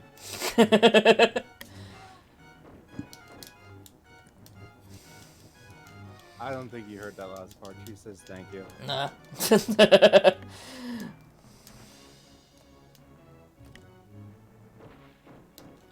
There we go. I'll wait for you to get back then, or are you already back? No, my mom just came in Oh, room to remind me to do homework. Ah. Fair enough. So yeah, that was quite... yeah, Yeah, so we've had that situation where it's like, her normal body is lifeless and now in the tomb, whereas she now is walking around as the ancient Wizard of Lust. The ancient Lord of Lust. Oh god. But yeah, oh, that's what I was saying, yeah, the original tenets of this god were things like, wealth, like a comfortable wealth, and they've been transformed into greed. And, you know, things like that. Where the original tenet was something far more neutral, and then they just turned it into the absolute most corrupt version of it. And as you can guess, there's 7 of them. Of course. Greed, gluttony, wrath. It's greed, gluttony, wrath, pride, Yeah. lust, sloth. I forget the last one. So greed, gluttony, lust, I don't- sloth.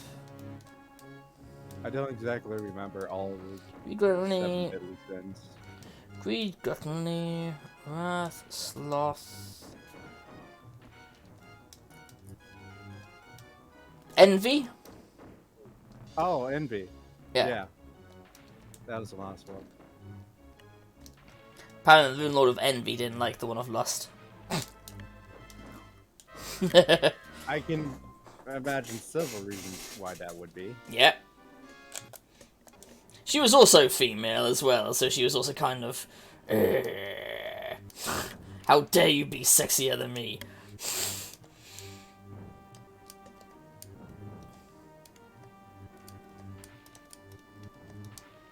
Oh, avarice. Avarice? That's another term for envy, essentially. Oh. Because it's what the lantern rings are based on as well. Like the orange ring is avarice. Which is why there's only one of those lanterns, because they kill the others.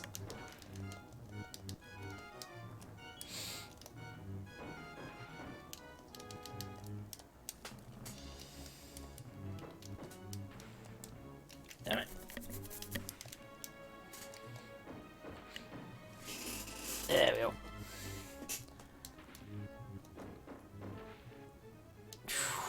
If you were to ask me what's the dumbest thing your character has ever done, I'd answer with fall in love with a serial killer. Well, that's not necessarily dumb. If they're a very successful serial killer, then they're the perfect person to speak to if you want to hide a body. Well, considering this world is fights every day, so...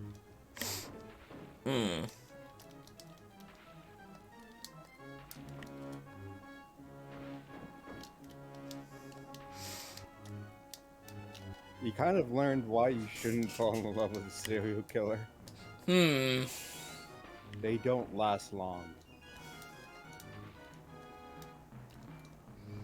And that's why you don't fall in love with a serial killer. Oh, they didn't have any stamina. Not much. That was a bad... We were in a Shit. fight, right? That was a bad joke, that was. Yeah, in a fight. We were in a fight with some zombie pirates. Of course it was. The captain managed to kill the serial killer waifu. No. Or at least, like, managed to injure her enough that she basically couldn't last longer. While my character took 3 shots in the face with a hand cannon. Ooh.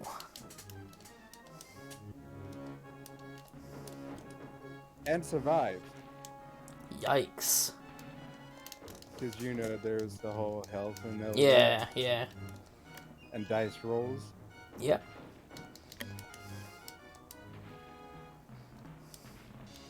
Of course, it always depends on the system, because there's always ways around that. So the zombie captain had a hand cannon, right? Hmm. My character was fighting him up close and personal. Oh no. He just walked up and started fighting him, right? Hmm.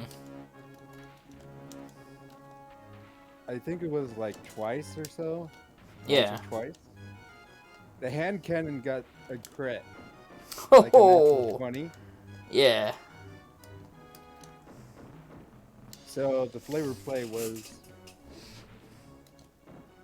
the hand cannon was stuck right into my character's face and fired. Oof. Like once or twice or something. Or 3 times. I forget how many times. My character still kept on fighting. Like 2 or 3 shots of hand cannon in the face. It That was is very powerful too, so that's why everyone thought, wow, your character is so stupidly current. talk about stubborn. We also managed to beat the pirates and took their ship. Nice. Where else can you find a ship that was once owned by zombies? Other than just steal it. Well, I Kill the meant, crew and steal it. where else could you find one if you were to sell it? That would be a good selling point, wouldn't it? We killed the zombie pirates. Here's a pirate ship. It's a zombie pirate ship now. But are they zombie pirates or pirate zombies? Both. Yes! It's fucking dead! No, it isn't! Shit! What the fuck is this shit?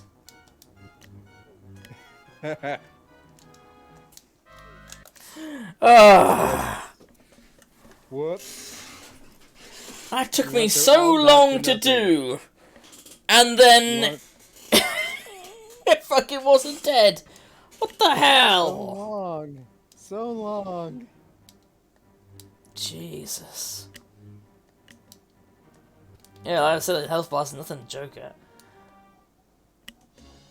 I'll tell you a funny story that happened the other day in Starfinder, actually. Wasn't last week, but the week before. We were meant to be transporting weapons to this, like, war-torn world.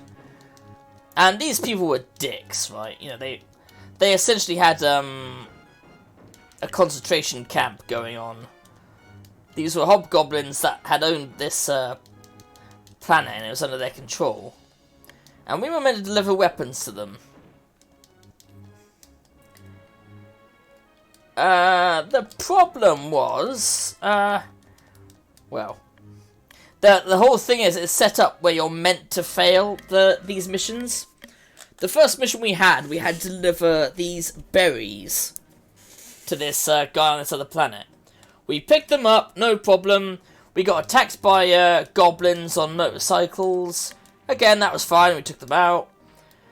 But then when we got there, we found that the buyer was dead. And his I hate when that happens. his place of employ was under new management. So now it's like, well, you know, where are we going to get the money? Because we need the money to pay for these berries. And they were like, oh, I'll pay you this much, which is about less than half price. And it's like, shit. And then you have to make a decision whether to pay the money to the company or pay it forward to the old man who owns this like farm shop. And I managed to talk them into at least giving us half. Which we promptly paid the old man, because we thought, fuck the company. We had a report from the company going, oh, be aware that we're taking on employee reviews based on your performance. And if you have too much of a negative performance, then we may have to let you go. And then after every of these messages, it always said, but remember, we work for you. And so yeah, that mission fell apart. Then we had to deliver weapons. Easy enough to pick them up. We had a little issue actually, because someone was captured by a bounty hunter. Then he escaped and was like, thanks guys for releasing me. We didn't release him, but the bounty hunter didn't quite see it that way. And after a gunfight, we took these weapons, transported them to this place. And then we were told, oh, well, you could transport these weapons here, or you could give them to the Resistance for half price. So we give them to Resistance, but we had to transport them there. So we had to attack the hobgoblins that were, like, essentially our security detail. Mm-hmm. And what happened was the most hilarious thing. They had these copters that they were chasing us with, right? And one of them, the hobgoblin was leaning out the window firing while the other one was piloting. So our resident otter, who was the crazy one with the biggest gun ever, he shoots his grenade launcher up at the copter, but he rolled like a really shit damage dice. Oh. However, the GM then had to roll a piloting skill for the pilot, and then he fumbled it. So, no. So even though he made shit damage, it scared the pilot so much that they crashed into the ground. 12 Imperial Walkers, we gotta hold them up until transports get away. The primary target will be power generators. All they were pirates, they're snow speeders. Okay. But yeah, so yeah. he fired the grenade launcher. You have to, you don't have to aim well with a grenade launcher. It's a grenade launcher, right? Yeah. So, what happened is the explosion, it did, as I said, it did minimum damage, but because the flyer failed in his check, he just crashed into a nearby mountain, which was... It's like, okay, that solves that situation. It didn't solve the other situation we had, which was, we killed 2 people that were with us, but then there were another copter dropped down, like 3 more of them. It's kind of like, oh shit. So we finally get to see a snowspeed level. That appears to be the case, Darvel. That does appear to be the case. Or maybe not. Nope. Or maybe not. Oh, wait.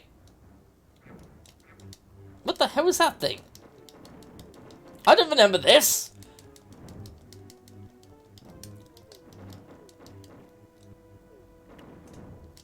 Oh, that worked. Should have done that. No, apparently there was this scene that this never happened.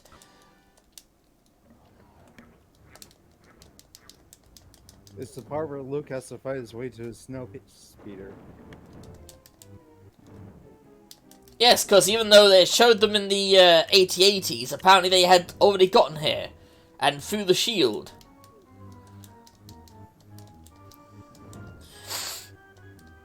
Because... Yeah, why are Boromar monks attacking you? I don't know. They were in the movie, so they're attacking me. They were attacking me in the first game as well.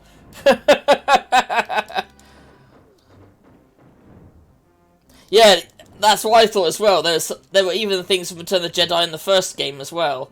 So they just Like Darrell just said, they were in Return of the Jedi for start. So why the hell are they here?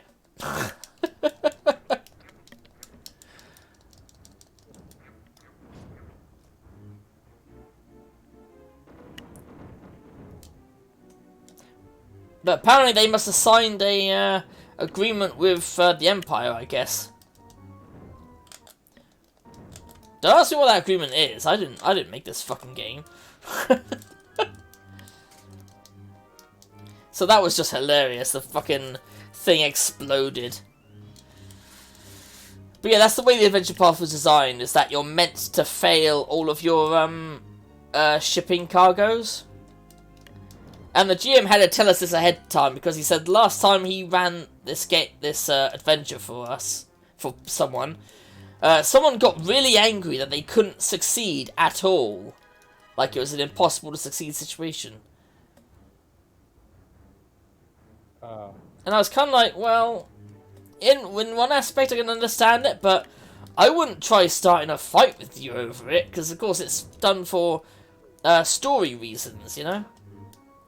Like, we have to become desperate enough to do what our next mission is. And this is how the mission started, was that we got an invitation from...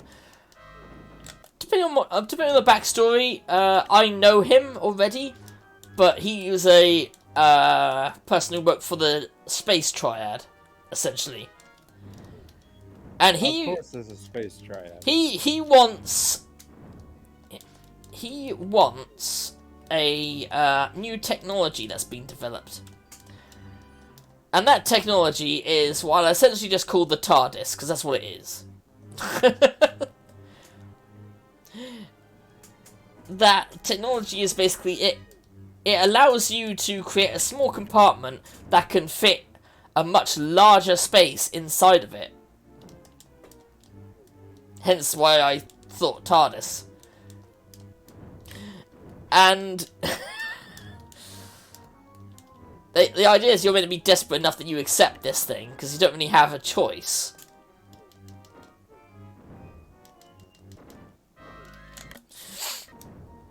You don't have a choice at all in the matter, so you have to accept this job. Because it's going to pay well, and you're about to lose your job. However, because the person's on holiday, they can't fire you yet, so you have to try and quit before they fire you. And being a corrupt corporation, trying to quit the job is needlessly tedious. Like, they'll push you to one place, and then you have to speak to someone else, then they'll transfer you to somebody else, who then also does a courtesy disconnect. So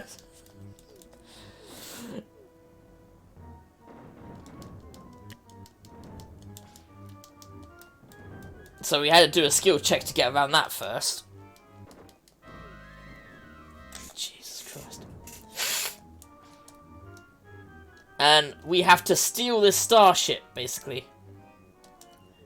They were saying, now normally the security is tight in this area, but not if you are a member of the stockholders. And with your generous severance package, you get the chance to get stock in the company.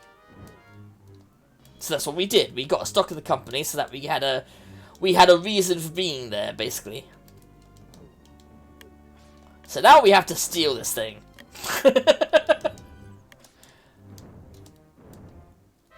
Because you always gotta steal something.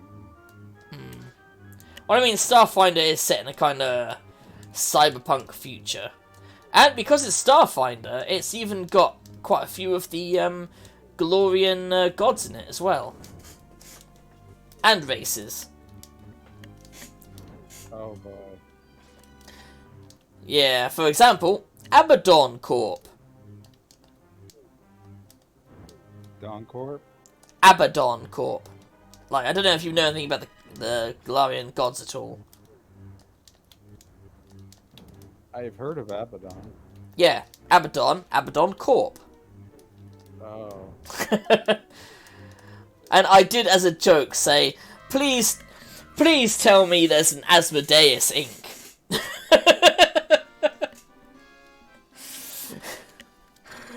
Unfortunately, no, there isn't. The people who follow Asmodeus instead made up a military, so they're a mercenary group. But the guys in chat with me did say they would love to see if they were if they had business cards that said Asmodeus Inc. The devil's in the detail.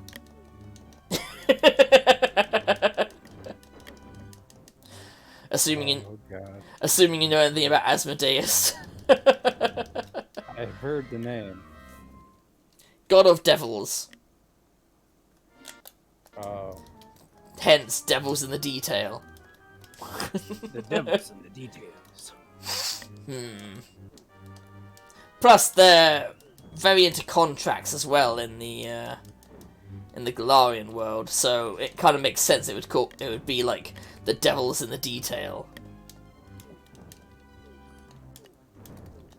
Fucking hell! Everything just blows up and hurts you. Don't you just hate that?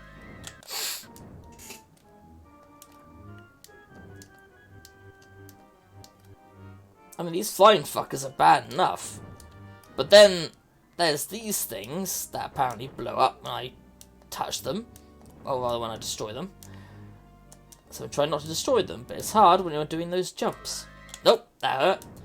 Where's all this fire coming from on the planet Hoth? Underground volcano. Obviously. Obviously.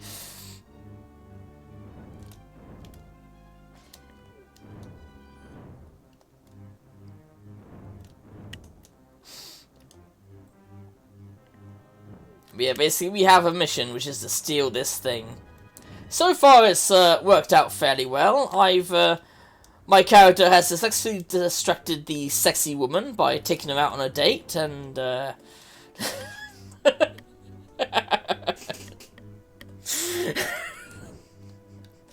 have nothing to say about that. well, the thing that'll make you laugh, right, is that she's an Azimar. What's an Azimar? They're like an angel kind of person. Like, they're part angel, part human. Oh, just like my avatar. Yeah. Well, they don't have the wings, but they have, like, the heavenly glow and the skin and so on. Not like my avatar. And they, well, definitely the pale skin. And they're generally considered good characters just simply because of that alignment thing, but they're not always. But regardless, she also has, like, a halo on her as well, and my character is a Skittermander. Oh yeah, you mentioned Skittermanders last time. Yeah. So, this little furry guy with 6 arms is dating her.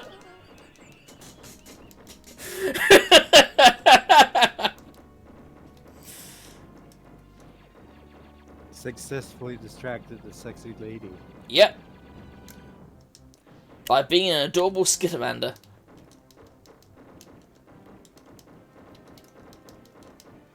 Oh, come on. Oh, I can't even change weapons when I'm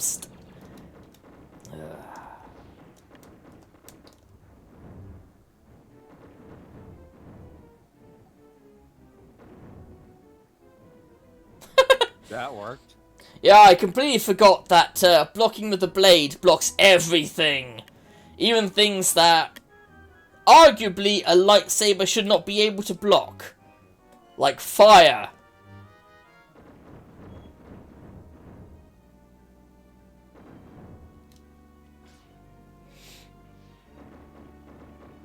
But, like I remembered when I had that boss battle, it also works on the I am rubber, you are glue effect as well. Hmm. There you go.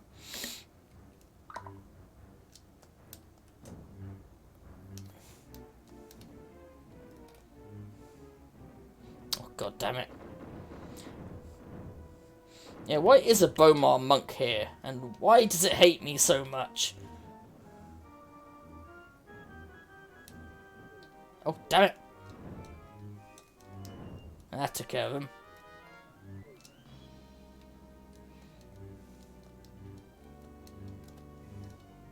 Ah, fuck it. There we go. Oh, come on! I let go and then I sliced through the air and... the fragments killed me.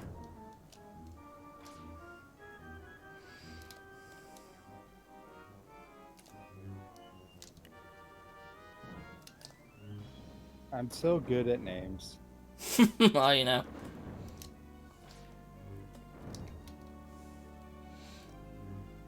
How was that? Because the character I was mentioning earlier, Yep. I named him after my own real name. Okay. To be honest, he's supposed to be a self-insert anyway, so it works out. yeah. To be honest, I'm pretty bad with names. Like, I'll come up with all kinds of great story ideas and character arcs and things like that. But names? Nah. The name bit always escapes me. He's also got a sister, a younger sister. A sister. So you have a sister. Your thoughts have betrayed her too. Or maybe I shouldn't reference Rise of the Return of the Jedi until I actually play that. Not quite yet. His sister's name is Miyuki. Uh-huh. Of course it is. I'm like, yeah, I'm so good with names. We have a French name and a Japanese name. Well, maybe it's just like Luke and Leia. They were raised completely separately and even had a kiss together. No, that's the weird part. My characters live together as family. So how'd you get a French name and a Japanese name together? Parents of mixed race, perhaps? No, the parents just came up with weird names. You know, that's reasonable as well. That's probably reasonable, especially like, I was watching like the first season of Taskmaster yesterday with my friend, actually, because we hadn't, well, I hadn't seen the first series of Taskmaster yet. I've seen a lot of the, more recent series, but I hadn't seen the first one. And one of the challenges was they had to be introduced to all these different Australian football players, and they had to remember their names. And Australian football players have very strange names. I'm not sure if it's even their real name or if it's a nickname or not, but like, one person was named Blanket, another person was named Chisel, and they were names like that, essentially. I have no idea what they are anymore. I could barely remember those two. But yeah, the idea was that you get introduced to all of them, and then at random they pick 3 people and they go, okay, which of these 3, what's their names?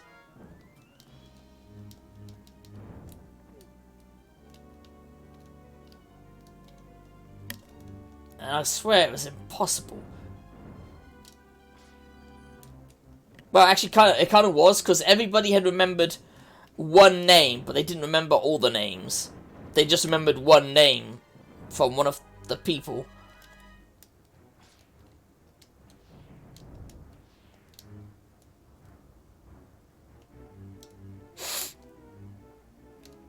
So yeah, definitely, it makes sense in a way. But if you really want to try and give an explanation, you can just say they may have had grandparents that liked that name, or maybe they just liked that name.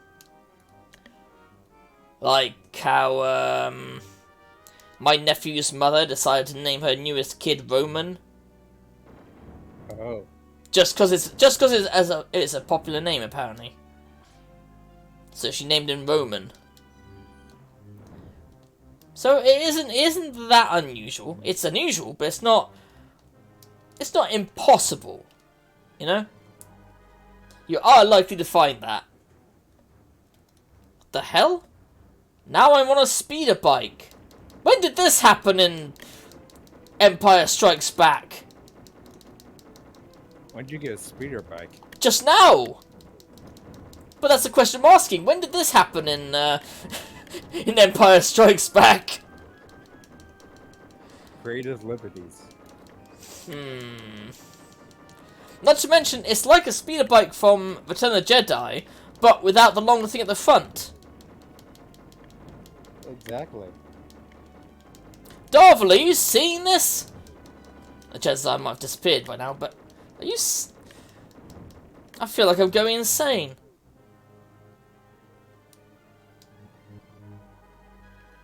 Aha! I got into my aircraft! Wow, they left that bit out of the film, didn't they? They left the part where Luke has to fight his way throughout the entire hangar to get to his snow speeder. Which, considering the fact that they haven't even arrived at the base yet. Technically. Right, 10 probes and 10 speeder bikes. Again, where's the fucking speeder bikes? You'll find them eventually. I mean, why? Why are they in here? Oh, there's another probe droid done. Not seen any bikes though. Just seen probe droid after probe droid.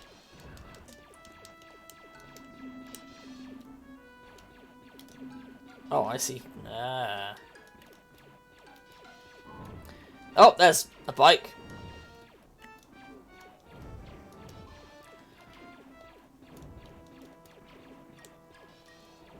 Whoa.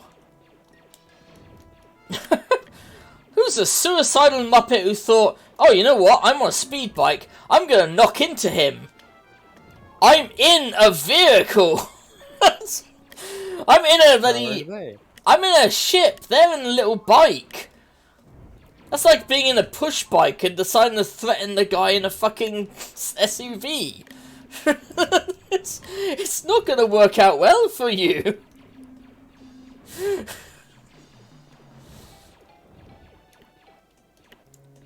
Destroy 5 ATST walkers.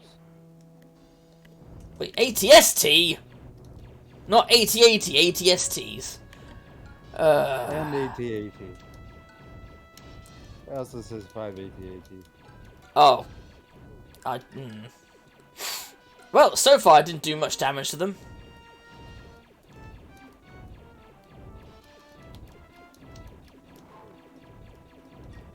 Destroyed 1. Yep. But that took a lot of shooting. Are you just holding down the button? Yeah. Because I wasn't earlier, but then I realised, you know what, I might as well just do that.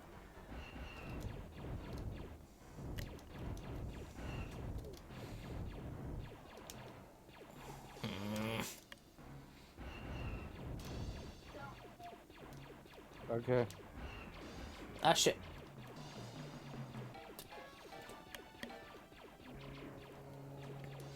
Again, ATSTs wasn't till Return of the Jedi. I think they must have gotten the movies mixed up. That's what it feels like. Actually, ATSTs were in this movie. Were they? Vaguely. But they were there. Well, I know for a fact that speeder bikes weren't.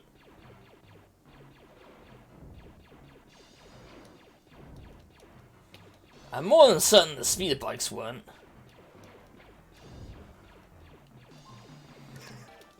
Yeah. What? This RP just got funny for some reason. RPs usually do. That's been my experience. She stuck out her hand, missing Miyuki's and hitting her forearm instead.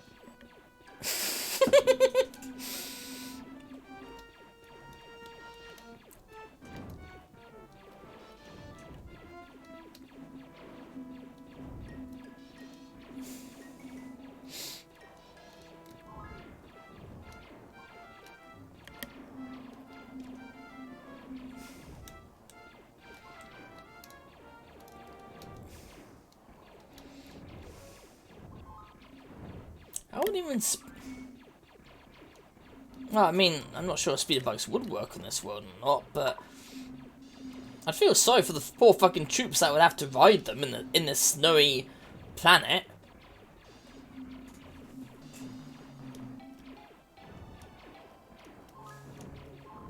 Poor snow troopers.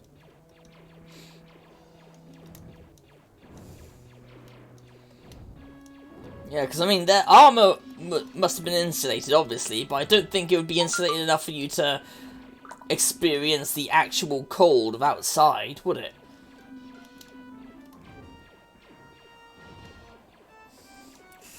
Mission 2, 580 ST walkers, and apparently 580 AD walkers.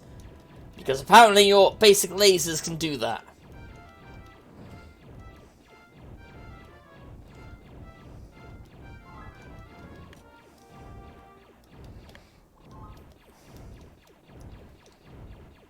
Oh, no. There's no way I was going to destroy that before I hit it.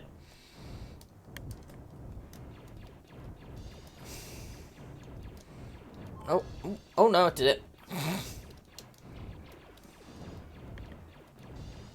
Yeah, again, it really is like if... Oh shit, ow. It really is like if some cyclist decided he wanted to start a fight with someone in an SUV, it's not gonna go well. And there he is again. And again. Especially when they're coming straight at you, because it's like trying to play a game of chicken with someone in an SUV while you're in a bike. It's it's not a good idea.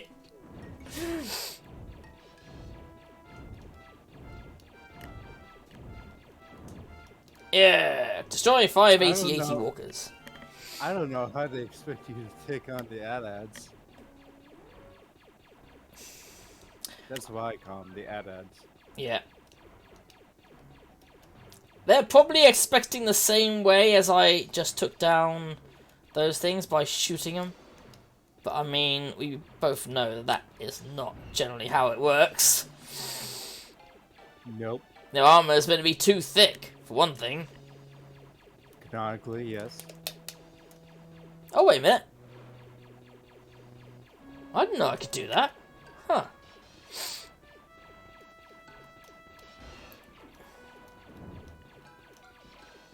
Now you gotta find a way to do it.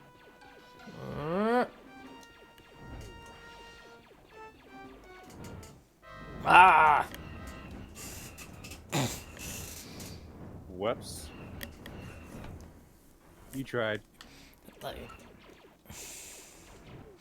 Oh look, I get to start at the AT-AT again. Right.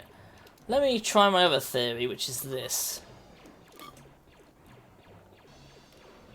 There we go. That's it.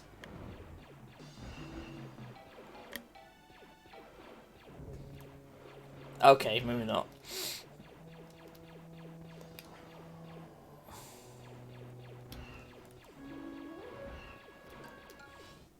Oh, fuck off. Well, I'm definitely figuring it out. Because it seems to, for some stupid reason, the hook only goes right. So I have to be kind of on their right side.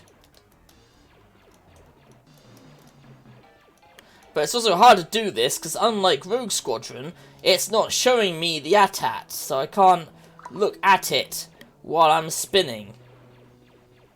Did that do it? Nope. Yes, it did! And then I had to destroy it.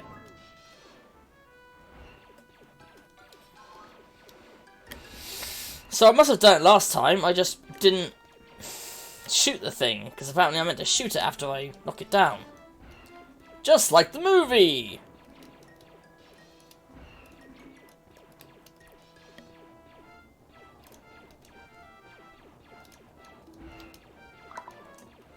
That's it, come on.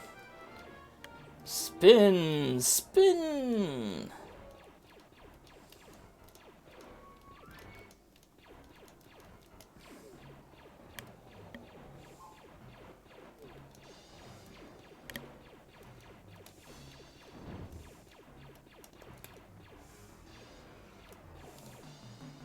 Yeah, the problem is I don't have a mini-map, so I can't even tell where that thing is that I've just tied up.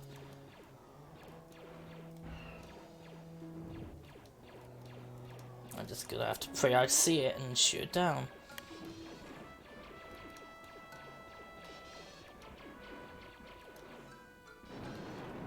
Oh, there was one.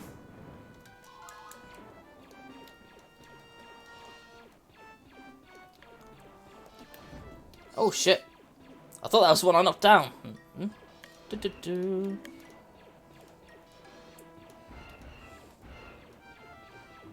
least you found the button. Yeah, I was thinking to myself, there isn't going to be a way to tie this up, is there? And unfortunately there is, and it does not work well.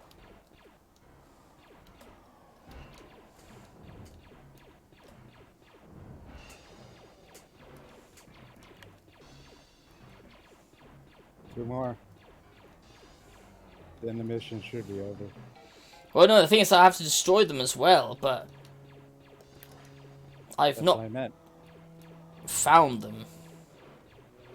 Two more, and then Oh, I thought you said one more. destroy them. I was saying it would be one more if I knew where that other one was that I shot at.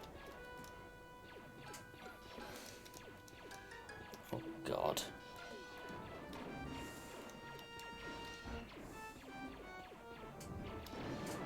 There we go. Now you gotta search for the last one.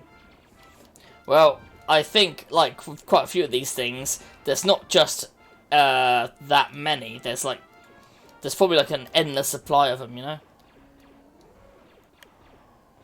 Alright, I was on his left side, I have to be on his right side. Fucking awkward.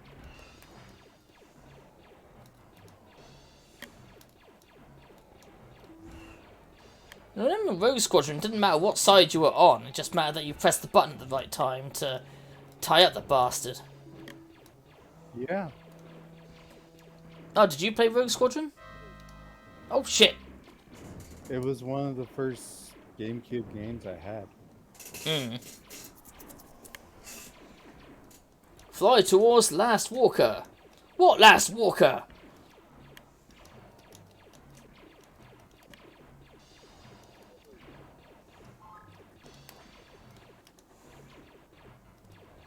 Is there some sort of super walker I'm meant to be walking towards?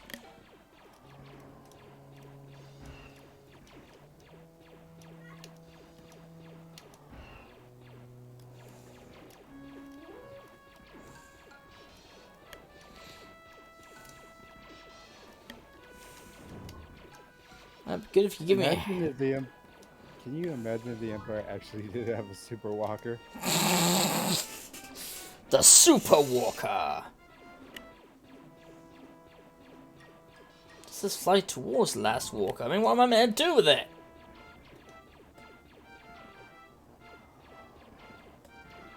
Oh, is that Last Walker? Yeah, I can't damage it, so it must be it.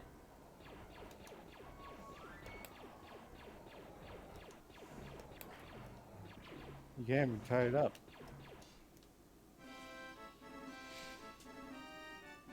Oh, that one I was meant to walk. You're That one. supposed to fly towards it. I was meant to just fly into it. What the fuck?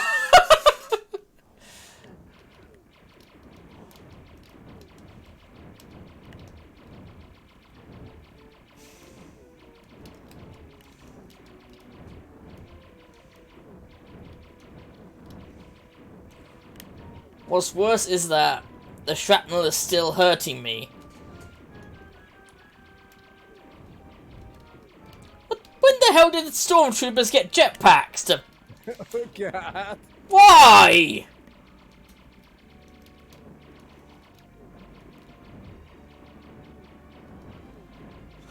Damn it.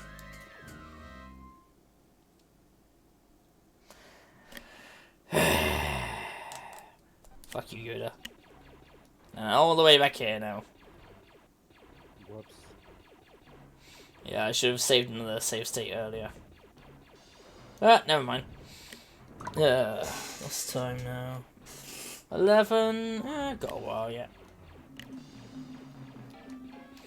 The game I have is usually like at 1, I believe. It's 11 on the Tuesday. Actually, wait a minute. I should double check to see if I'm... Because I think I asked if you were on today, because last week it was cancelled because they were entertaining... Oh, okay.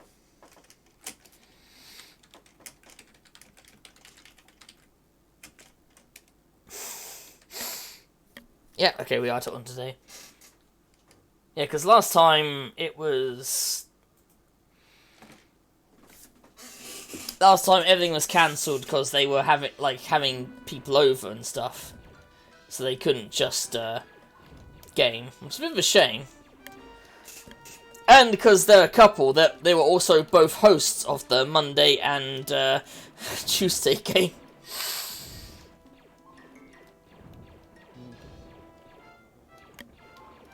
And then my Saturday game was also cancelled.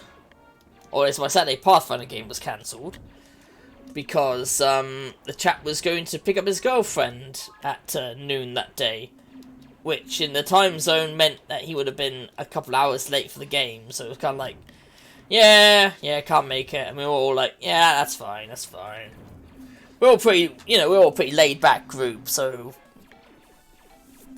no one's like a dickhead or anything in the group. No one's like a problem player or anything. Who's like, no, you must play this day. I don't care if your girlfriend has just arrived. You must play with us. You know what I mean? We don't have anyone like that. Good. Right. Just so I don't forget. ATS walkers, also, well, I often remember them called as the chicken walkers. Simply cause. Yeah, they are the chicken walkers.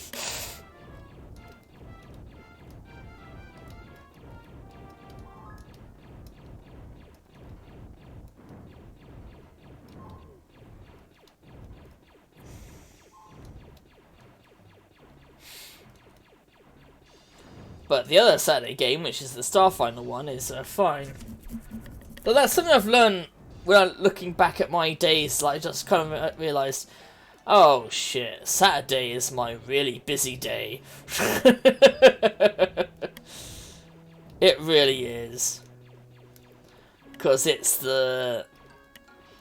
I have Pathfinder, like, at 2 PM. Then up until about 4, then I go down with Mum to watch stuff on Netflix and whatever else takes our fancy. Then, when it gets to about 10:30 is when the Starfinder group starts. 2 hours after that is when me, Neural, and Sarah play a co-op game together.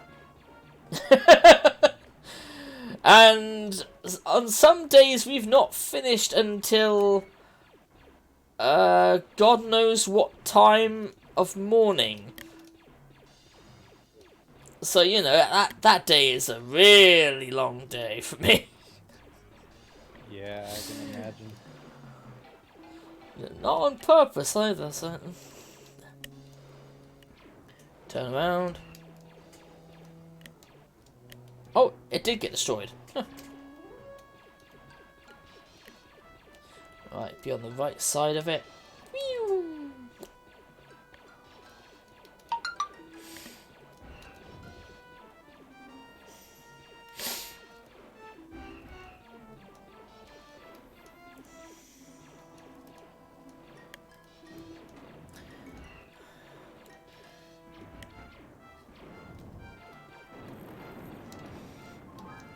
Guess you could say I'm hooked on 8080s. Oh god. Yeah, That's a bad that was awful. That truly was one of those real bad dad jokes.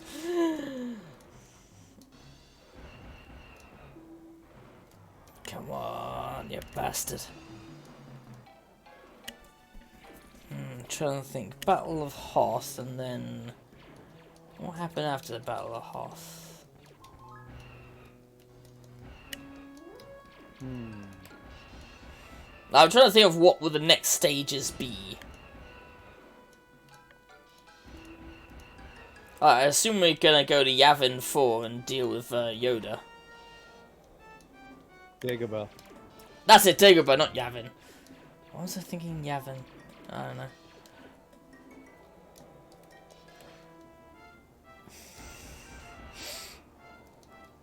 Go to the Dagobah system. There you will find Master Yoda, who ended up being a really annoying pain in the ass. If you remember, he pretended like he was just some sort of senile old creature. I was like, oh, look at, what's this thing? Ooh. No, it's mine now.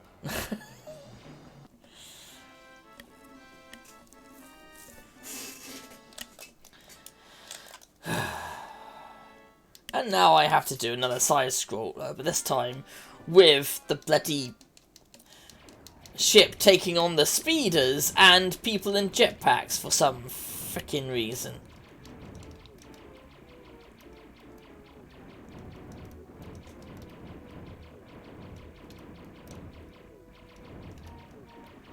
Gotta love my professor.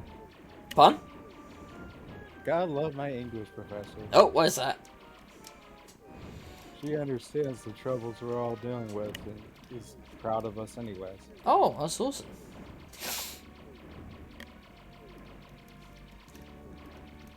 Christ's sake.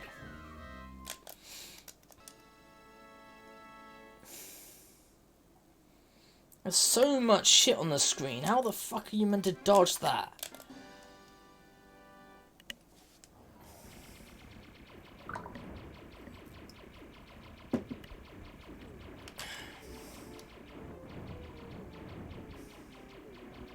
I'm trying to go forward, they push me back. If I try and go back, I can't avoid everything because the fragments also hurt me. Which was bullshit, even when you're one person running around the screen, that things you blow up hurt you.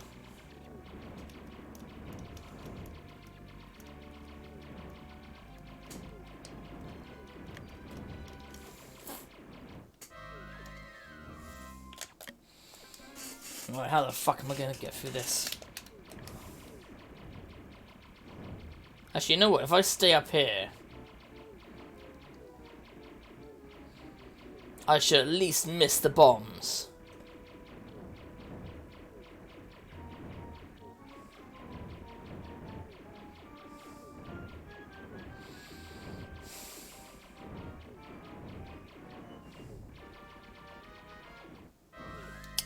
Well, that part worked. It just didn't work the fact that the speeder bikes all go in a single path straight up in the fucking corner.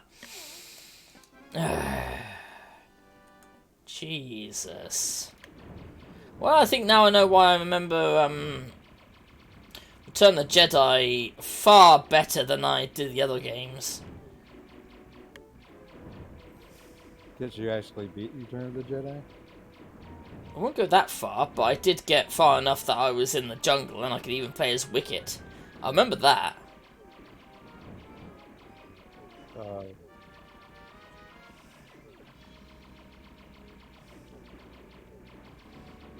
Stop coming up behind me, you bastards!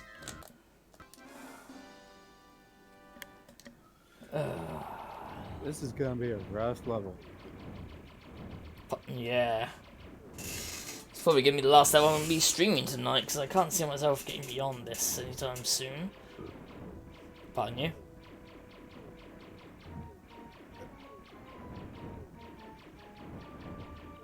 Well, it's always cool when you got a teacher that, you know, understands your situation. Sadly, not enough teachers do that. But it also depends on the teacher, you know. Sometimes you get some really cool ones. It's probably partly because of the theme of this class semester. Identity. Ah. Yeah. Definitely a touchy subject for some people. Yeah.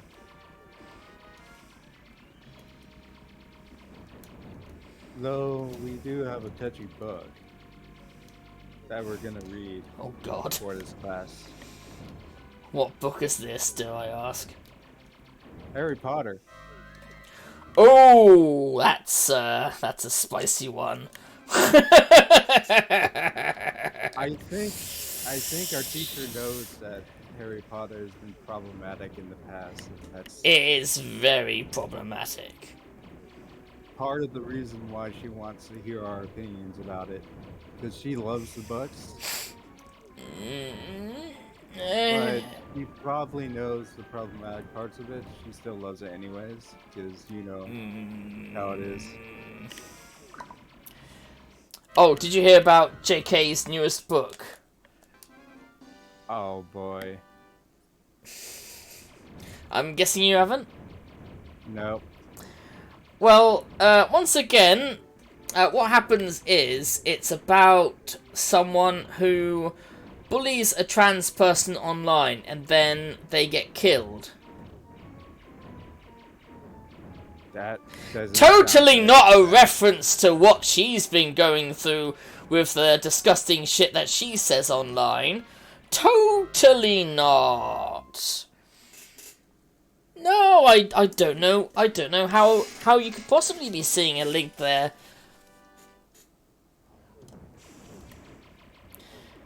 She even had to actually make a press conference saying that, oh, it hasn't been inspired by what I've gone through. Like, yeah. totally believable. We believe you there, JK. We would believe you if it weren't for your constant disgusting behaviour.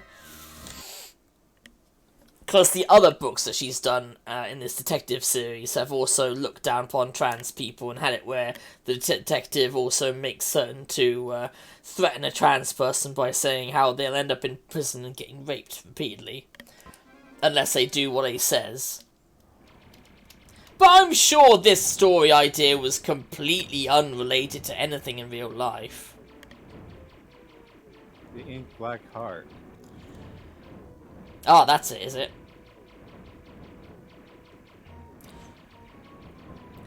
But yeah, from what a couple of friends of mine read in the synopsis, well, not just the synopsis, but what actually happens in it. This person that got killed wasn't just a transphobe, they were also racist. And yet you're meant to be feeling sorry for them because they got murdered and the person's meant to be brought to justice. And it's like, why would I feel for this person? Why would I give a shit about this character? Like, why would I want their killer to be found?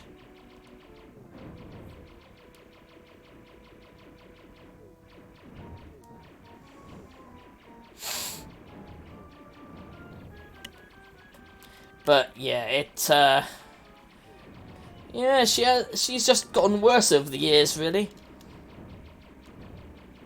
And she was claiming that book wasn't a reference to what she's had to face. It's like, yeah, she can say that. But I think you and I both know that the parallels are not accidental. If they are, then she's just fucking stupid. It's one of those options. She's either stupid, or those things are not accidental.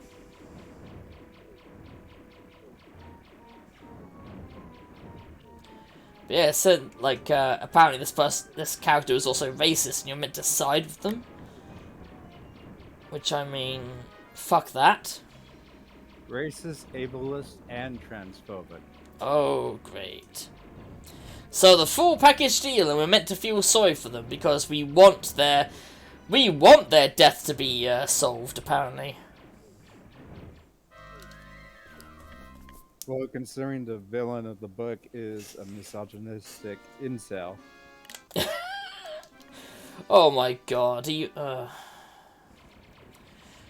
like the victim and the killer are both terrible people. Oh yeah.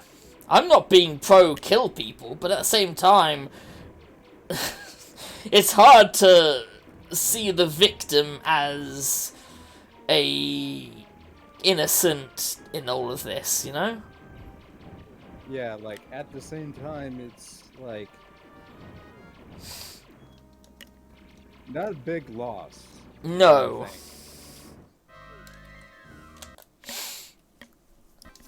Jesus.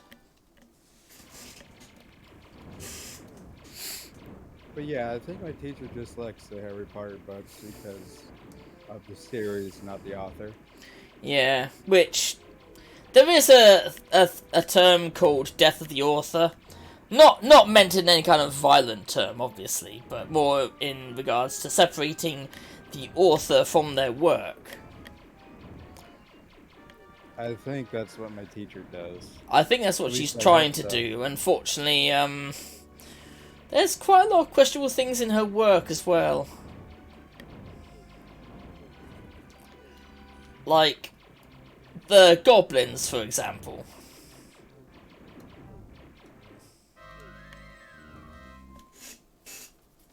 The creatures that look like a Jewish stereotype from World War II, with their big noses and everything. Yeah, that's what I said. Yeah, goblins. And they're also bankers, and they also have all of this power, but they also don't have the same equal rights as wizards. Yeah, my teacher did mention that there's certain depictions. I in mean, Harry Potter that books. depiction, either JK is fucking stupid and doesn't realise this, or there's a very strong chance that she might be an anti-Semite. I'm not gonna say what one for certainty, because I don't know for certainty. You can't really be one of certainty of someone's opinions without them voicing them. You know, that's completely unfair to just assume one's opinions when there's no evidence to the contrary. However, there is a lot of evidence that would suggest that she's fully aware of what she's writing. And she's fully aware of what she's doing. That this isn't just some mistake or people overreacting.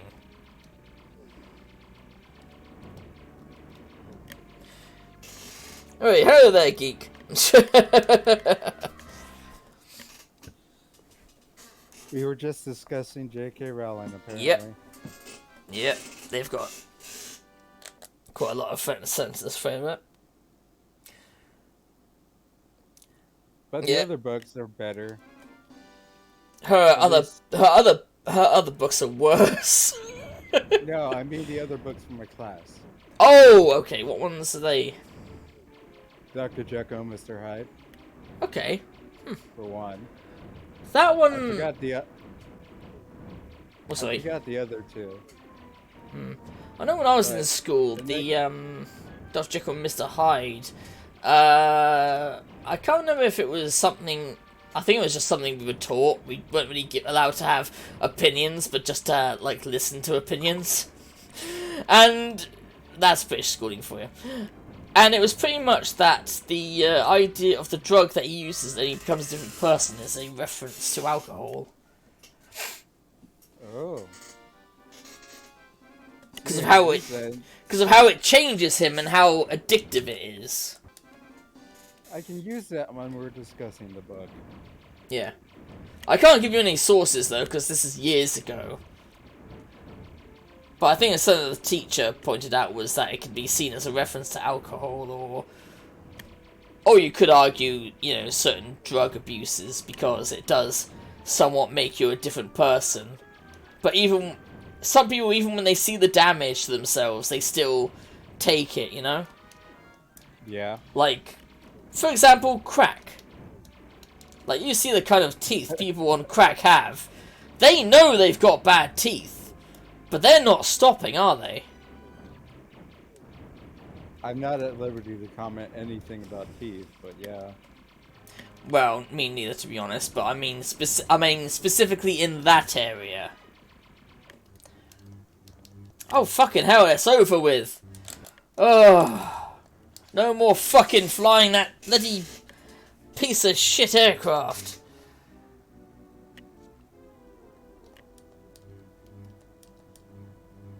Oh, you've been there the whole time, but lurking. Fair enough, geek, fair enough.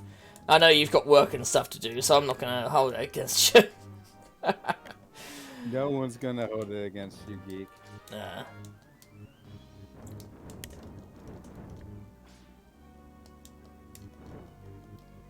What the hell?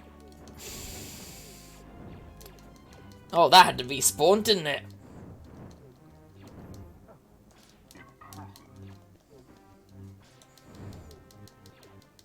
Ugh.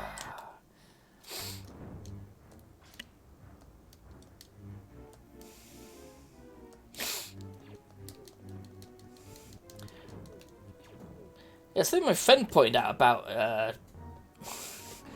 another JK thing I didn't realise was the centaurs. Because I mean, it's never explicitly stated what happened to Doris Umbridge when she was taken away by the centaurs. Yeah, that's true. But a thing that my friend pointed out was that centaurs are well known for being rapists. Oh no. Yes. And the fact that they're not in normal wizard society and such, it kinda suggests what happened to Dolores Umbridge may not have been a simple smack around the ankles, to put it lightly. That's really putting it lightly.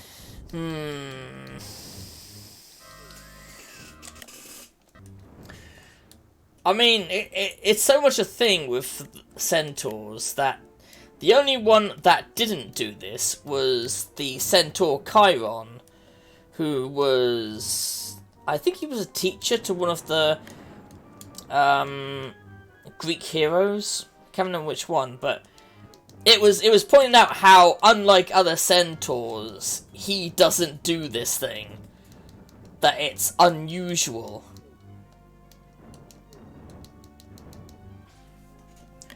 Oh boy, back to the rocket turrets. Yep. Like, as you know, kind of as unusual as if someone had two noses on their face. Something you wouldn't see and is not the thing you would suspect. But yeah, he was the one. He was like the one centaur that didn't do this thing. When with all the others, it's a perfectly normal thing.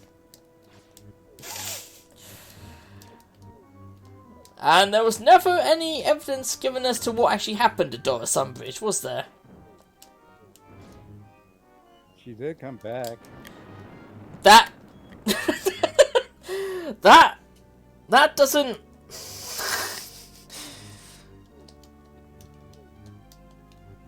Remember, she had one of the Horcruxes around her neck, so she did come back. Yeah, I know she came back, but that doesn't necessarily mean she was unharmed. You know? Yeah, it is never explained what happened to her with the centaurs. Yeah, but She just suddenly comes back with the Horcrux. but I'm more of the opinion that JK just doesn't know her shit than her suggesting that happened to Doris Umbridge, because I'll give her that kind of benefit of the doubt, that I think she just doesn't know. You know? It's a lot more believable that she just doesn't know than it being a deliberate thing. Yeah, that's a lot more believable. As awful as a person she is, I'm certainly not saying she's a nice person, but More like ignorant. In that situation, I'm more likely to believe ignorance over pure. Yeah, especially as it was one of her characters.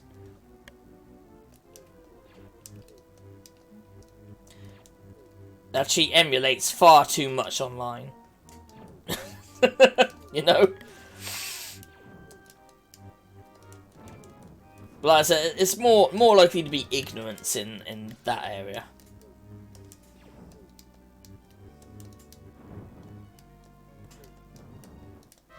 Ah, damn. But that's the thing, I always like to assume ignorance over bigotry first. However, with her, it's a bit more difficult to separate when you've got a track record like that, you know? When you've got a track record like that, it's a lot harder to say, oh, well, they probably didn't mean it. Because of all the times that they really did mean this, you know? Aha! So that's what I'm meant to be doing. Getting inside the walker. Well, you're inside the walker now. Yep. Because I ran for that stage all the way to the end, but then there was nothing to do. So then I realised, oh, I meant to climb up the bloody legs of the walker.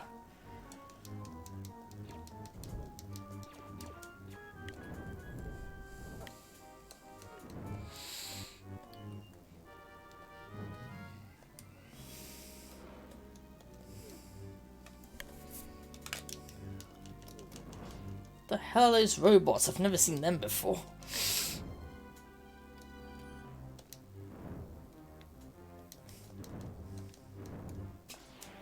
Yeah, that's better. Woo! Shields up. Haha.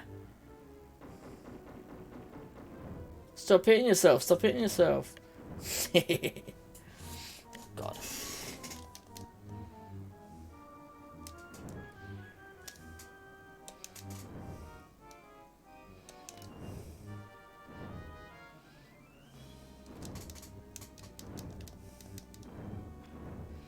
Oh, that's good. He can't fucking aim. The guy that throws grenades doesn't throw them very far.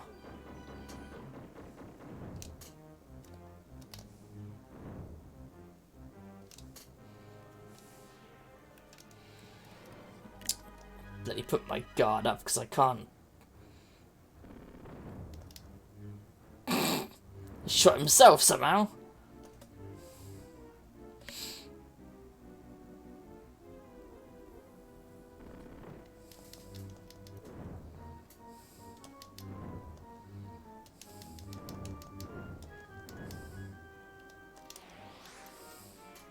Health sword.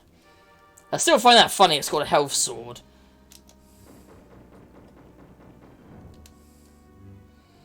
So yeah, it's an interesting choice for your teacher to choose that. I mean, as long as they understand what might be brought up in class and why and things. And she doesn't try to make excuses. You know? Like, she doesn't try to make excuses for JK. I'm sure she'll enjoy the discussion anyways.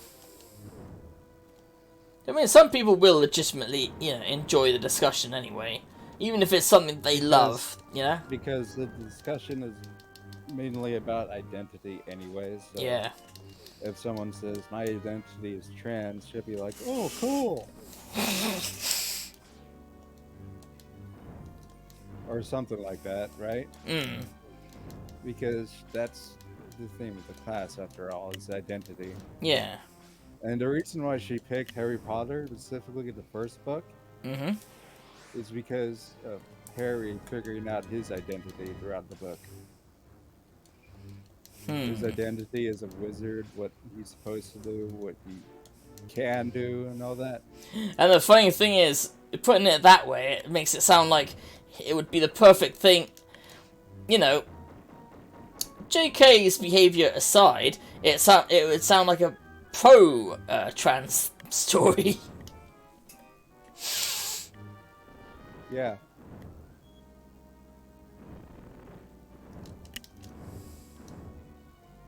Yeah, that's the point of the class. Identity. So that's why all the stories we're reading, like short stories, everything, including the novels, Yeah. have a theme of identity. Yeah. Hence, Dr. Jekyll and Mr. Hyde. Yep. I'm trying to think of what other sort of books that could fit that. I mean, already in week 1, we did a few things to figure out our identity as students, basically.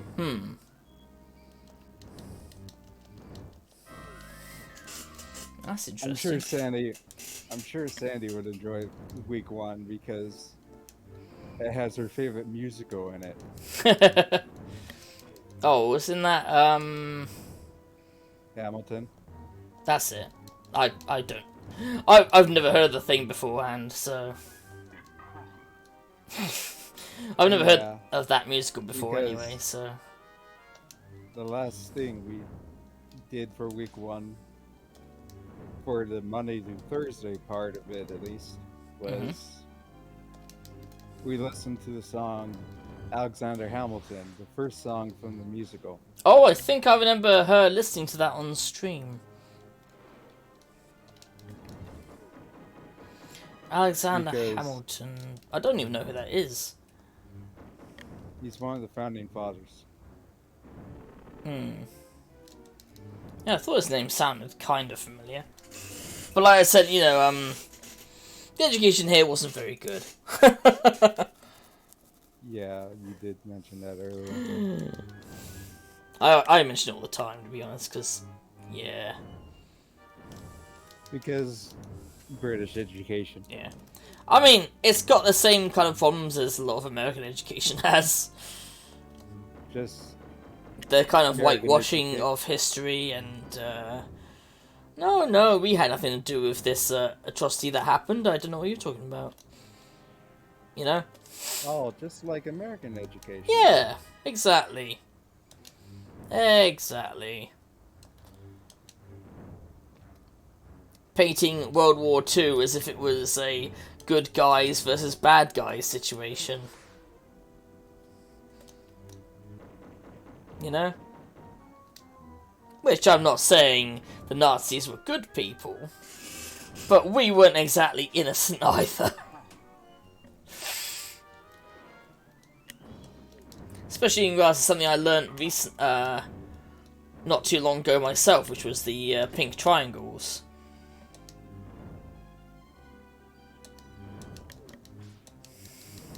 Which I wouldn't be surprised if you've not heard of the pink triangles before. Nope. Well, they were people that were put into concentration camps because of their gender. I have a few guesses now. Well, also homosexuality and so on, but yes. And also if they were involved in the institute that actually did do research on gender studies. In fact, their research papers were the first things Hitler burnt, because they didn't reflect the kind of world that he believed existed.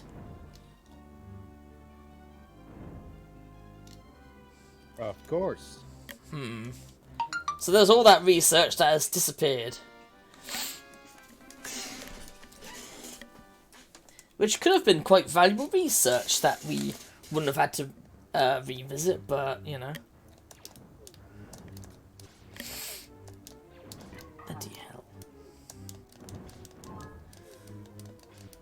Woohoo!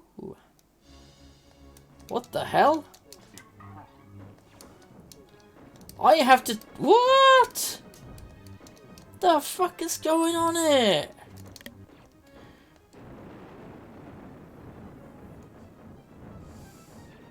Well, that's a way to take out a boss. Just use the thermal detonator and wipe him off the screen. Why couldn't you just do that before? I didn't pick one up in the past. Imperial troops have entered the base. They were already in the base when I left. You leave back in the crew signal and get to your transports. I'll find the princess and get her out of the Falcon. I mean, if they weren't in the base, then we've got some malfunctioning fucking droids in there.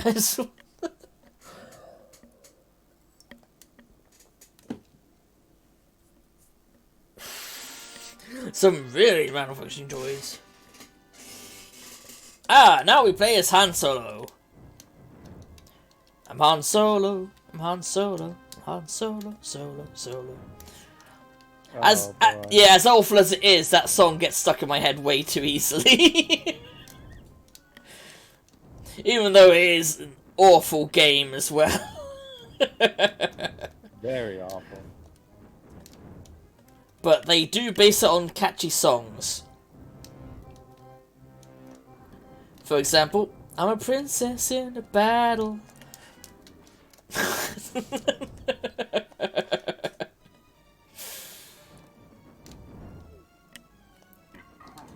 It's awful, but it's catchy, you know? Wouldn't that be lovely, the fact that this level is... that the Hoth levels are so difficult? I mean, at least in those cases, I've got a lightsaber that can protect myself and bounce the things back. I was gonna say that's because the Hoth levels being difficult reflects the fact that the rebels lost that battle.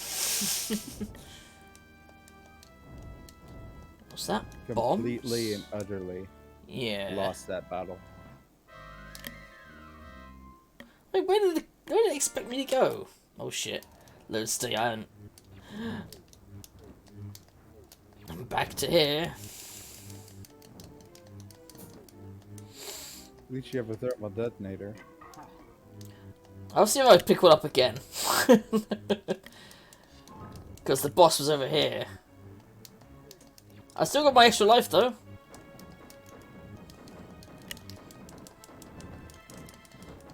Because these guys keep spawning and they're gonna... Last time what happened was they gave me the thermal detonator because one of them died and dropped it.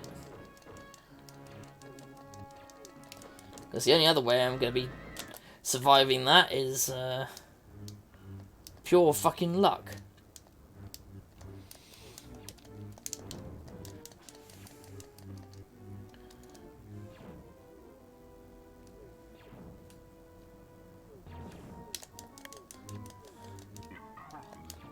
Impressive. Oh, god damn it.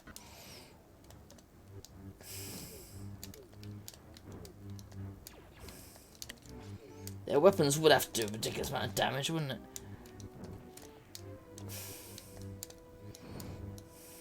I must have just been lucky last time.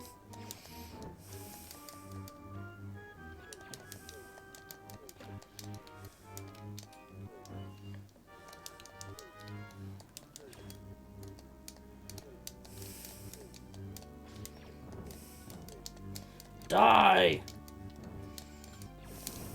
Fucking stormtrooper bastards.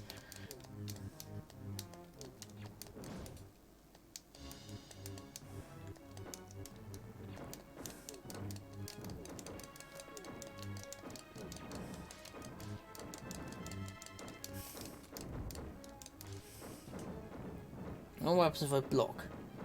Nothing! Oh! That's working. I just can't.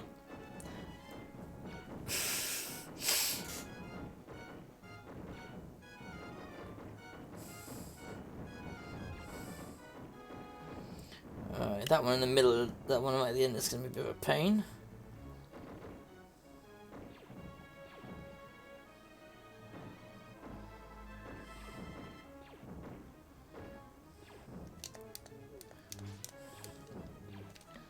Alright, come over here. Why is that gun not aiming this way? Oh. Wasn't at the right angle. Ah, shit. Well, I mean, that worked until then. It was working. Until that point, that fucking gun, it couldn't really aim properly.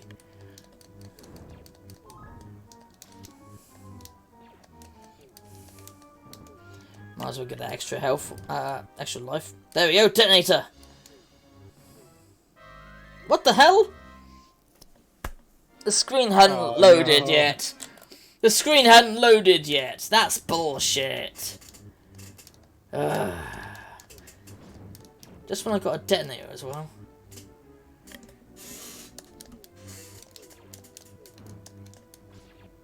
Yeah, I better get going in a second anyway.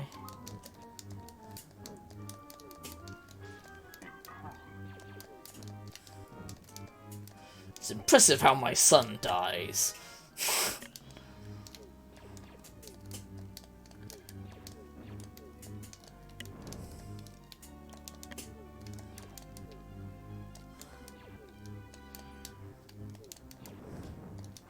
Yes.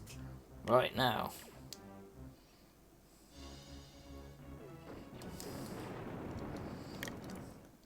Oh. That could have worked beautifully.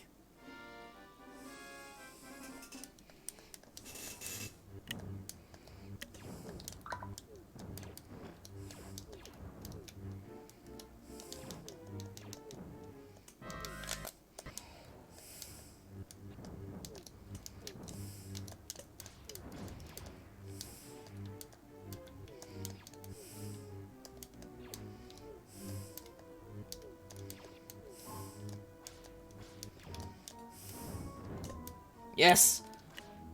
And a detonator.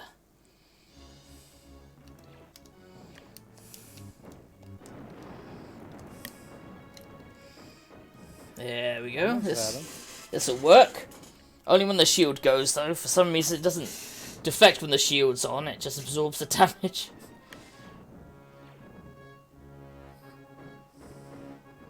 There we go.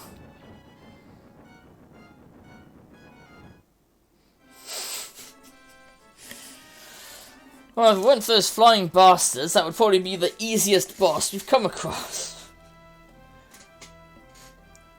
Truly.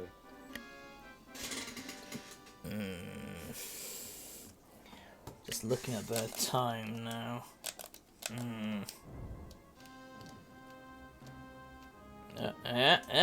on.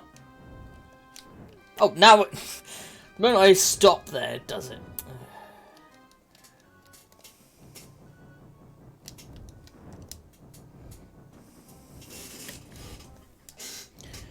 I wonder what these bombs are. Either I have to collect them, or Han Solo has gets bombs in this game.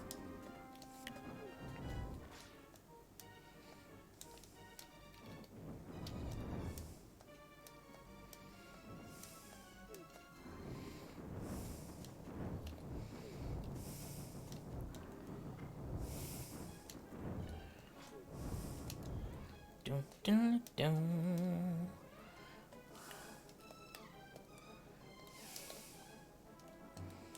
Oh, I don't know what.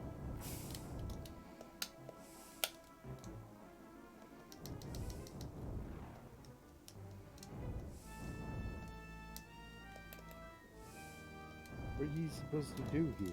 I know. That's exactly what I want to know.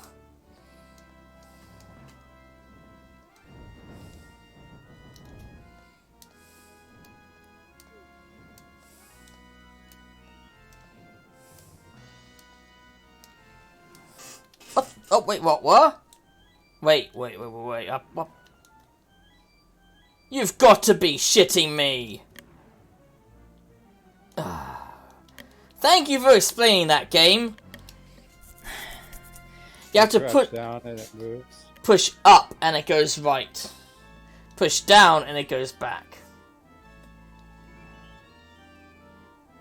So thank you for explaining that game.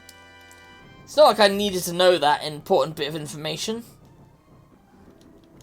No, obviously not. Jesus.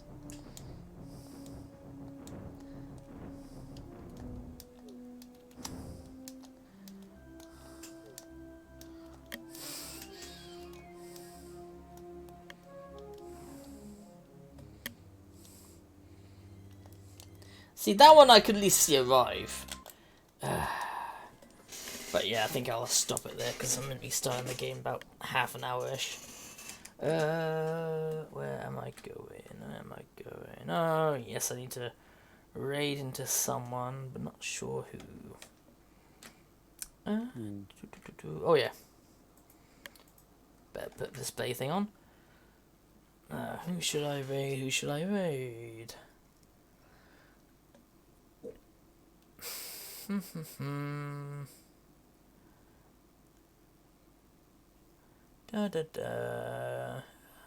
Muted Fox is online. I do love their name, Muted Fox, although it's a bit of a sad name in a way.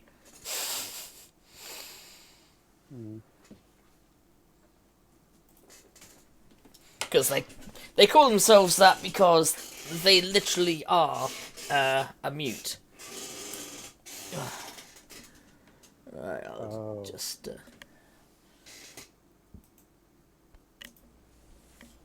Instead I'll say hello to Creep. See how Ian everyone's doing. Zach, can you drive us? I can. Alright, it's like if you don't want to. He's looking a bit different, he's growing his beard out. Because I know where we're going. Cool. Let's see, get the raid started.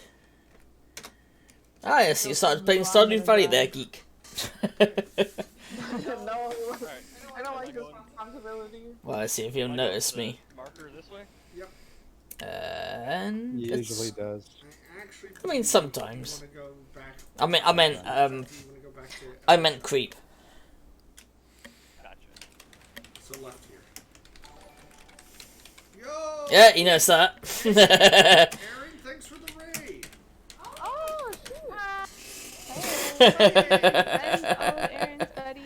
Welcome to the game. Yeah, exactly. I'm gonna enjoy the raid before we have game tonight. Hell yeah. We have game tonight, right?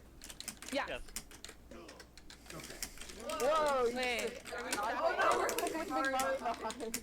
Actually, I think Zach is taking us farther away than where we want to be. No. We're going. I was doing his end, Echo. Never mind, I'll end it. No, I can't.